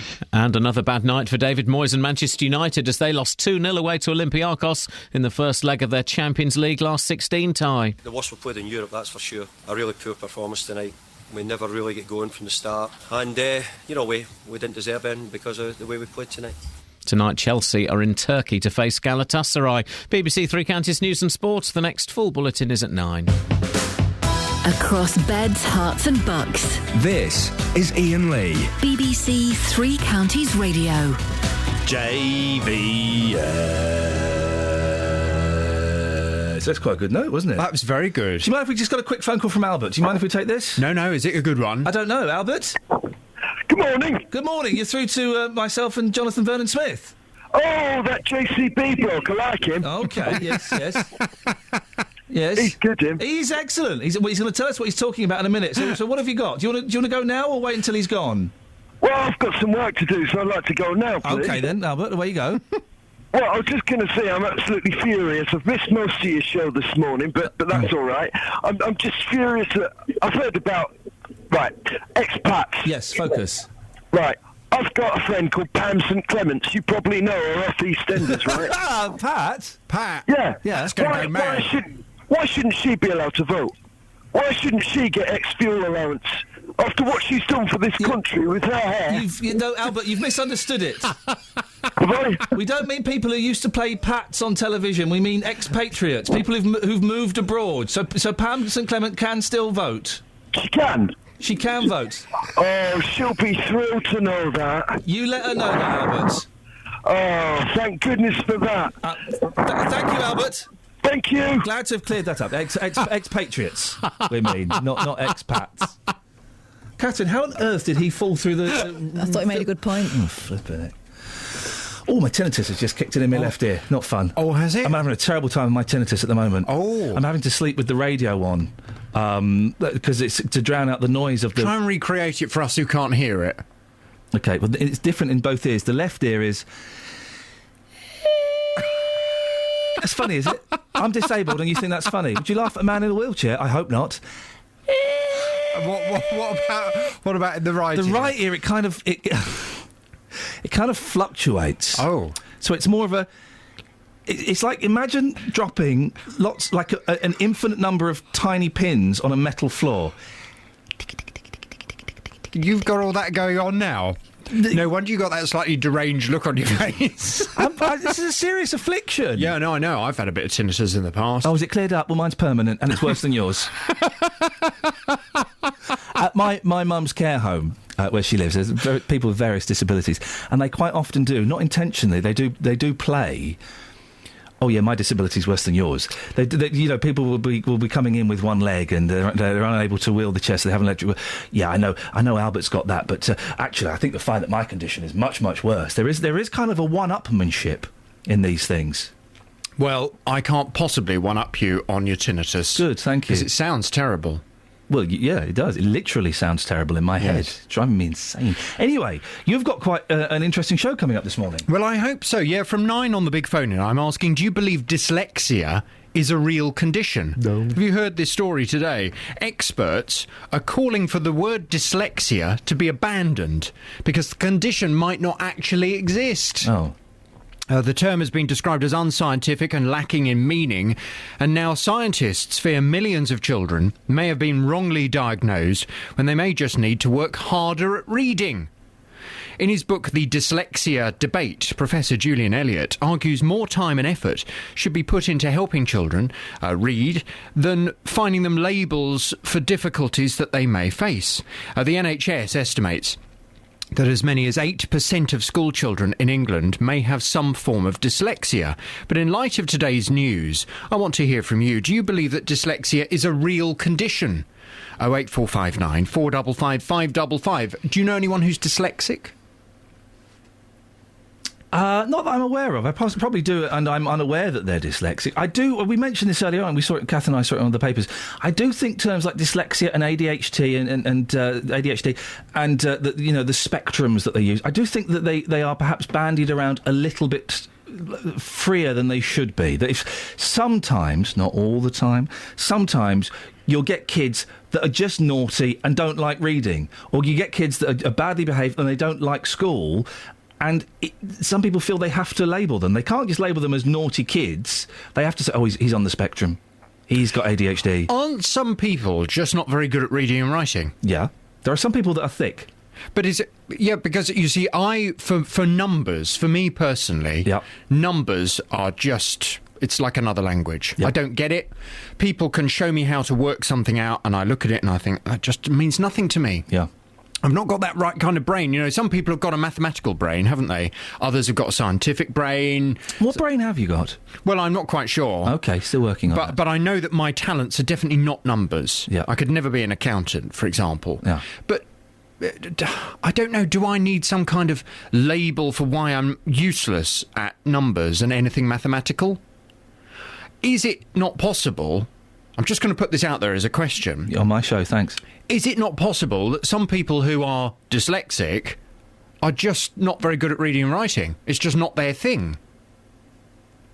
I don't know, is that an outrageous question to ask? That's quite sensible. It sounds quite sensible to me. I don't know. I'll tell you what, I'd love you, from 9 this morning, if you are dyslexic, or if you have a son or a daughter who's dyslexic, just pick up the phone and come on and explain why you think they're dyslexic. Do you think that dyslexia is a real condition? And do you think it helps when someone is officially diagnosed? 08459 455 555, your calls from 9. Across beds, hearts and bucks. This is Iain Lee. BBC Three Counties Radio.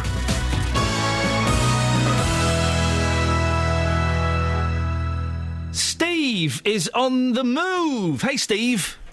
Iain, good morning. How are you? I'm good, thanks, Steve. What you got for me? I'm disappointed, just talking about expats and voting and everything. Yes. I don't know if anyone's had the discussion, but regarding Scotland and having their independence, wouldn't it be a much better idea if we had the choice and we could just kick them out? So we could vote not to have them, make them expats. I've heard this point raised before, and there is something in this that Scotland are having the say on whether they're part of the United Kingdom, but England aren't having any say. And I do kind of think that maybe there should be two votes going on. Or, if Scotland vote to stay, which they will, then England should have the vote as to whether we want to keep them or not. Totally agree. I mean, we can start with Andy Murray to start with. Let's kick him out to start with. We don't want any Scotland. No, we want Andy Murray because that means we do not. No, Steve, that means we've won Wimbledon. If Scotland go independent, I'd rather lose every time and have a Scot win it and then us claim him. Steve, thank you very much indeed. There is something in that. I've heard this point before, and there's something in it. Scotland, they're like the ones... We're kind of in love with Scotland, OK? And Scotland's thinking, I'm not sure if I'm committed to this relationship. And we're going, Scotland, please, we love you. Please don't move out. Please don't leave us. And Scotland's got the whole thing under control. You think we're making ourselves too available? We are embarrassing ourselves in front of Scotland. We should be like Daddy Cool with Scotland. All right. And say, tell you what. Yeah. Forget it. Forget it. It's over. It's over. I'm dumping you. Wouldn't that be awesome? Listen, I could never vote for David Cameron in my life unless the day before the Scottish independence referendum he went, yeah, just to say, Scotland, we're letting you go. We've decided you're off. Or you do the old playground rules. Well, I dumped you last week. Just didn't tell you. That's what he needs to do. David Cameron, this is how you get votes. Just phone up Salmon. Just do a TV interview on Daybreak or something on the day before the referendum saying, yeah, Scotland, we're letting you go. But there's a flaw in that. Go on. That's what Salmon wants. Well, yeah, that's what Salmon wants. That's not what Scotland wants, though. Scotland doesn't want that. And also, so he takes the power away from Salmon. He has regained the power. A lot of relationships I've learnt through the years, it's about power. And Cameron needs to take the power. What we should do, we should start courting Finland. Or we should start courting, I don't know... Whoa, we need to be alone for ourselves for a while, don't we? Work out who we are. Dive straight into another relationship with another country. It's the best way to do these things. Then we're taking our problems to the next person. It's not their fault, is it? Why don't we go to the rest of Ireland? We've got the northern bit. Can we have the southern bit as well? I don't think that worked out in the past. How do we get our, national version of the CD collection out before we dump them? That's a tough question. Yeah, we need to work that out, don't we, before we start doing any of this? Oh, wait. 459 455 555. I do not agree on the text, says Ruth and Biggleswade. I do not agree with the proposal for expats to have a vote. They left this country and no doubt take all opportunity to moan and groan about it, so let them get on with it. I don't think that's her voice, but I didn't know I could do the voice. Also, the integrity of our voting system is known across the world, and some countries can only dream of such a system of democracy. China, Iraq. I put those as examples in. We need to protect this integrity and encourage more people to vote here. Jim says, Iain, can you stop the buzzing on your station? It interfered with my listening to 3CR Sport last night, and now it's spoiling your excellent show. OK, so I didn't realise I had the buzzing button on. Hang on. There we go. That should stop it. Thank you for flagging it up. Phil says pensioners living abroad not needing winter fuel allowance is the same as those living in this country and are wealthy enough not to need it. It's supposed to support those who need help keeping warm, not to buy Christmas presents with. Phil, I could not agree with you more. And Brigitte has texted in. Iain, to clarify, has requested my name is Brigitte, said Bridget, and spelt the French way. So Brigitte is actually a Bridget. That's what you get for having Irish parents. Thank you, Bridget. I'm glad we managed to sort that out. It was confusing me and concerning me. And Iain says very quickly, there's no cut-off point for pensions abroad. My brother left to go to Australia in the 70s, and he now gets a pension. Why... I cannot get my head around that. Why on earth is that right? He moved to Australia in the 70s. He gets a British pension, even if it's tiny. That's ridiculous, isn't it? Leslie in Watford says, I'll have a white coffee, half spoon sugar, thank you. What happened to the cough? It was delicious. Oh, did you not get one? My cup's here. You had one. No, I didn't. You must have breathed it in without realising. It's a cough. I think it's your go anyway. Yeah, have a go on that. No thanks. Travel news for beds, cards and bugs. BBC Three Counties Radio.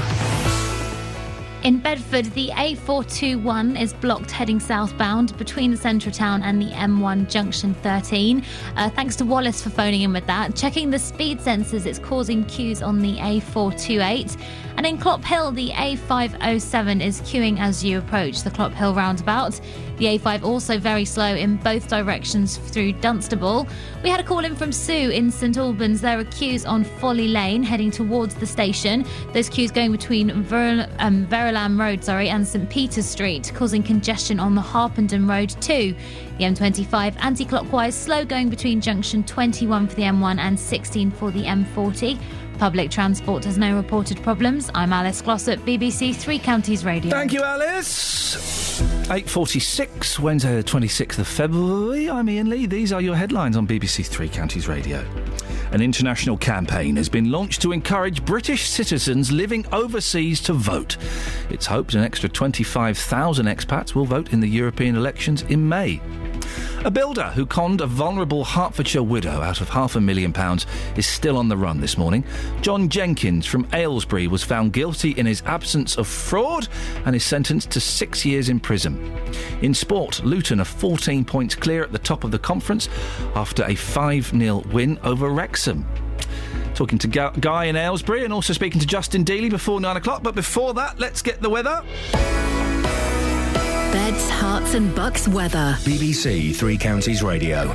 Good morning. A bright and sunny start, if a little chilly at the moment, but the sun is already doing its job. It's going to warm up to around 10, maybe 11 Celsius later. Maybe get 1 or 2 isolated showers drift across, but they shouldn't amount to too much. Now, overnight tonight, starting off dry and clear, but then the arrival of our next weather system moves in. Really, through the middle part of the night, the wind will start to pick up, the cloud increase, and with it some heavy rain through the early hours of tomorrow morning. It will blow through quite quickly on that breeze and be out of the way sometime tomorrow morning. Minimum temperature overnight down to 4 Celsius. Like I said, that rain moving out of the way. Behind it for Thursday, sunshine and showers. And that's your forecast.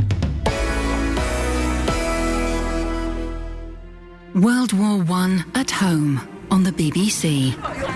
Walking between lessons, today's students at Haileybury College pass by a memorial to the former pupils who fought and died in the First World War. Discovering local memories. The boys from Haileybury College, 589 died.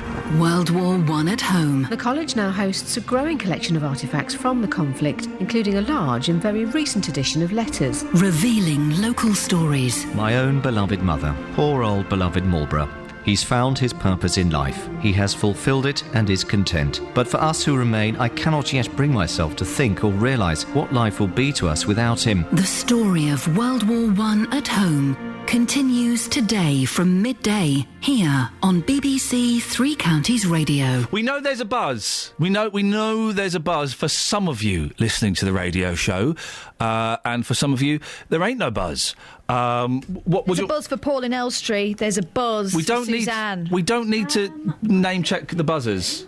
Well, I think that if they've taken the time to tell us about the buzz, we need to name check the buzzers. Well, OK. Thank you. We know there is a buzz.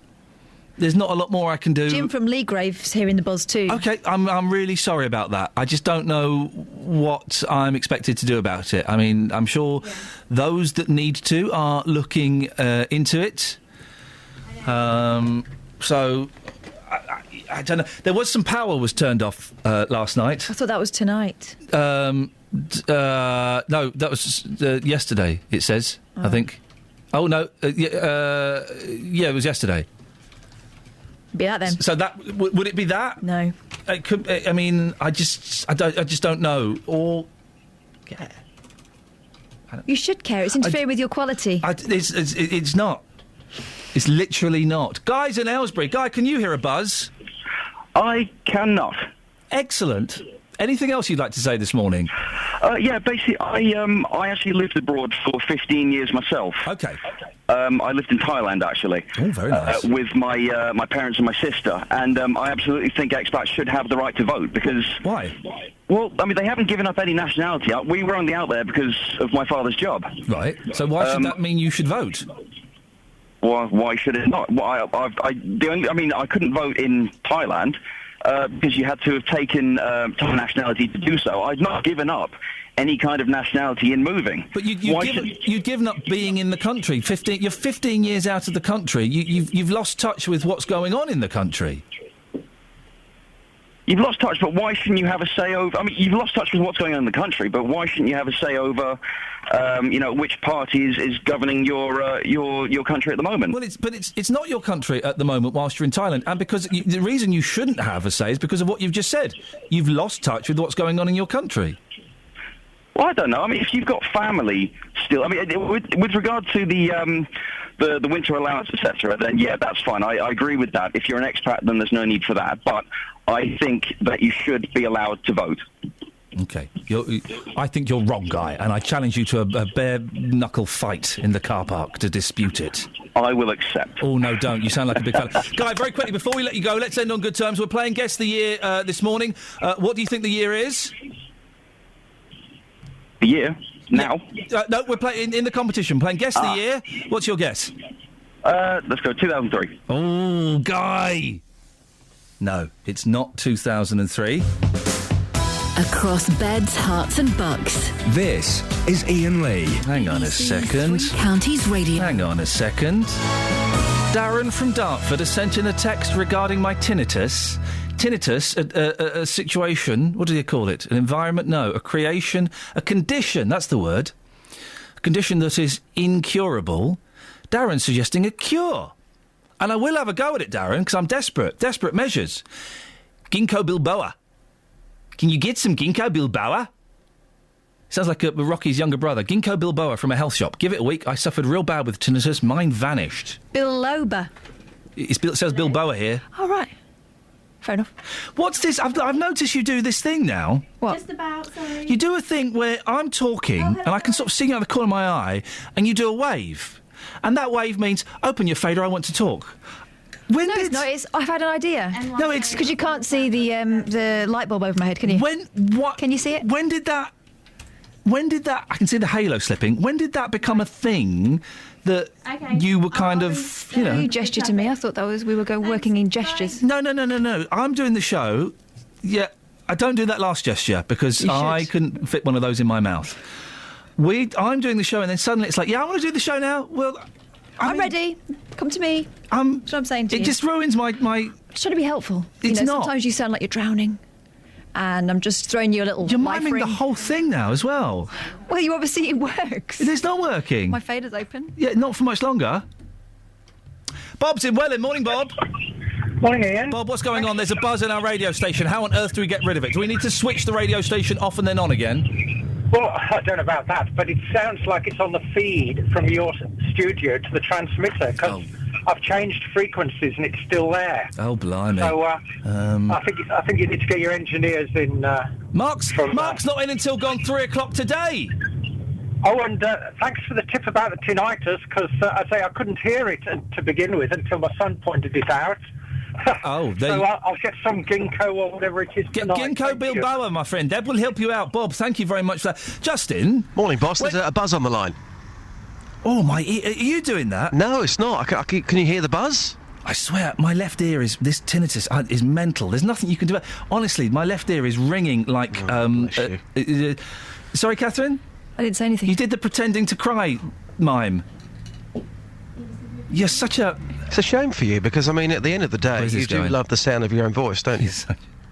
Yeah. What do you want? Well, I'm here to talk about lunch breaks. Go on then, you do it. Set it up. Let's hear how it's done, shall we, big guy? Yeah. Let's hear how a professional would do it, shall we, Justin? This morning, in your pay-per review... Put the fag down, right, and put it in an appropriate bin. I don't want you to get fined. Thank you. And let's hear you tee this bad boy up. Here we go. Ladies and gentlemen, it's just... Ladies and gentlemen, would you please welcome to the stage the one, the only, it's Justin Dealey. Hang on a second. I just felt I can play one of these. Across beds, hearts and bucks. This is Chet and Parter. BBC Three Counties Radio. That's the only one. Hang on a minute, we go. Oh, yeah. The greatest songs bring back the greatest memories. BBC Three Counties Radio. And here's your host, Justin Dealey. Justin, over to you. Thank you, Ian. This morning in your paper review, you were talking about the lunch break. The average lunch break in the UK is now 34 minutes. You sent me out with a task to try and find somebody who still gets the full 1 hour lunch break. Now, the people I've been talking to this morning, the majority of them, they get 10, 15 minutes if they're lucky. However, in the last 30 minutes, I have found 2 people who get the full 1 hour lunch break. Here's what happened. Morning, sir. We're talking about lunch breaks on the breakfast show today. Do you still get a lunch break where you work? I do, yeah. How long do you get? An hour. Wow, I found somebody who gets an hour every single day. What do you do for a living? I work for a charity, children's charity. So I make sure my team take their hour break as well. Get that whole work-life balance thing going on. Just how important do you think that 1 hour is? Definitely. Time to recharge, reflect, and just take a break from work. Because the majority of people I've spoken to this morning, they're lucky to get 10 minutes with a sandwich at their desk. What's your thoughts on that? Well, they need to have a look at that. I mean, I personally don't think it's healthy standing at your desk or sitting at your desk for a whole day. You need to break away. And you often see people, don't you, particularly during the winter, who are very ill. Do you think that's made worse by people not taking their full 1 hour lunch break? I think so. It can't help just being at your desk all day in that environment. Sometimes it's nice to a change. They say sometimes a change is as good as the rest, and I believe that. Now, Christina, you're off to London this morning. Where you work, the term lunch break, does that even exist? It does, or rather I make sure that I take the full hour that I'm allocated to because I feel like I deserve it, I'm entitled to it, and it's a long week and it's a long day. What about your colleagues? Are they also taking the 1 hour break? Some of them do, some of them don't. I'd say it depends on the day for them. Yeah. But yeah, I mean, I take mine. I mean, you deserve that break, but if you've got colleagues who don't take it, does that almost reflect badly on you, even though you're doing nothing wrong, of course? I don't think it does. I think at the end of the day, the reflection is in the work that I do and what I'm supposed to be doing. I think in London as well, there's a little bit of a culture of seen to be doing something or seen to not be doing something. And for me, as long as I'm doing what I'm supposed to be doing and above, I think that I deserve to do what I do and have what I have. Yeah, good for you, girl, yeah. And just lastly, if you weren't taking a lunch break, if you were literally having 10 minutes at your desk with a sandwich, do you think that you go down with more colds, flu? Would you become more ill, do you think? I think after time, depending on the intensity of your job, I know with mine definitely, I think I probably would. At the end of the day, it would be detrimental. I would need a break. I don't want to crash at the end of it. I don't want to have to use my holiday because I'm not feeling well. I want to use my holiday because I want to use my holiday. Thanks for your time. Enjoy your day. Thank you. Josh, you fancy your prisoners after the show? Yes, absolutely. Yeah, I've really got hunger on. Now, very quickly, Luton Town, the football club. Yeah. They are kicking up a storm at the moment. Absolutely. Now, the last time they lost was Friday the 13th of September. 24 matches unbeaten, 17 goals in the last 3 games, 79 goals this season, 14 points clear at the top. They're going to blow it, aren't they? No, they're not. They are going to blow it. They are not. I would say that on record right now. They are not going to blow it because the manager is that good. The team, they are that good. Luton Town this season, at last, they're definitely Can I just say, both you and Simon Oxley have given it the kiss of death. You said you're going to go to the football match this Saturday, having not been for ages. Yep. And Simon has said there is... I'll change his language slightly. Yeah. There is no way they can blow this chance. You two have both given them the kiss of death. Because we're that confident with the manager and the team. I just think, you know, with what's in place at Kenilworth Road, it just can't go wrong. Can I speak to you tomorrow when they've lost at the weekend? Yeah. On the Monday, sorry, when they've lost at the weekend. Yes. Would that be all right? Yes, fine. Thank you, Justin. Ta-ta. Cheers. Oh, Justin, before you go, we're playing Guess the Year. What is the year? I think it was Shaka Khan that gave it away, 1984. Oh, mate, you're wrong, I'm afraid. It rolls over to next week. Okay. Thank you, Justin. Oh! Travel news for beds, cards and bugs. BBC Three Counties Radio. In Bedford, we've got reports the A421 is blocked southbound between Bedford and the M1 junction 13. Queues on the approach there. Going on to the speed sensors, the A5 still really struggling in both directions through Dunstable. In Mill Hill, the A41 has one lane blocked at the Apex corner just on the roundabout because a lorry overturned. Queues on the approach there. Public transport has no reported problems. I'm Alice Glossop, BBC Three Counties Radio. Alice, you always do excellently, even when I don't give you much time, so thank you for that. That's it, that's your lot. JVS is up next. Until tomorrow at 6 from me, ta-ta. Local and vocal across beds, hearts and bucks. This is BBC Three Counties Radio. Thank you, Ian. Good morning. Welcome to the JVS show. I'm Jonathan Vernon Smith. It's Wednesday. It's 9 o'clock.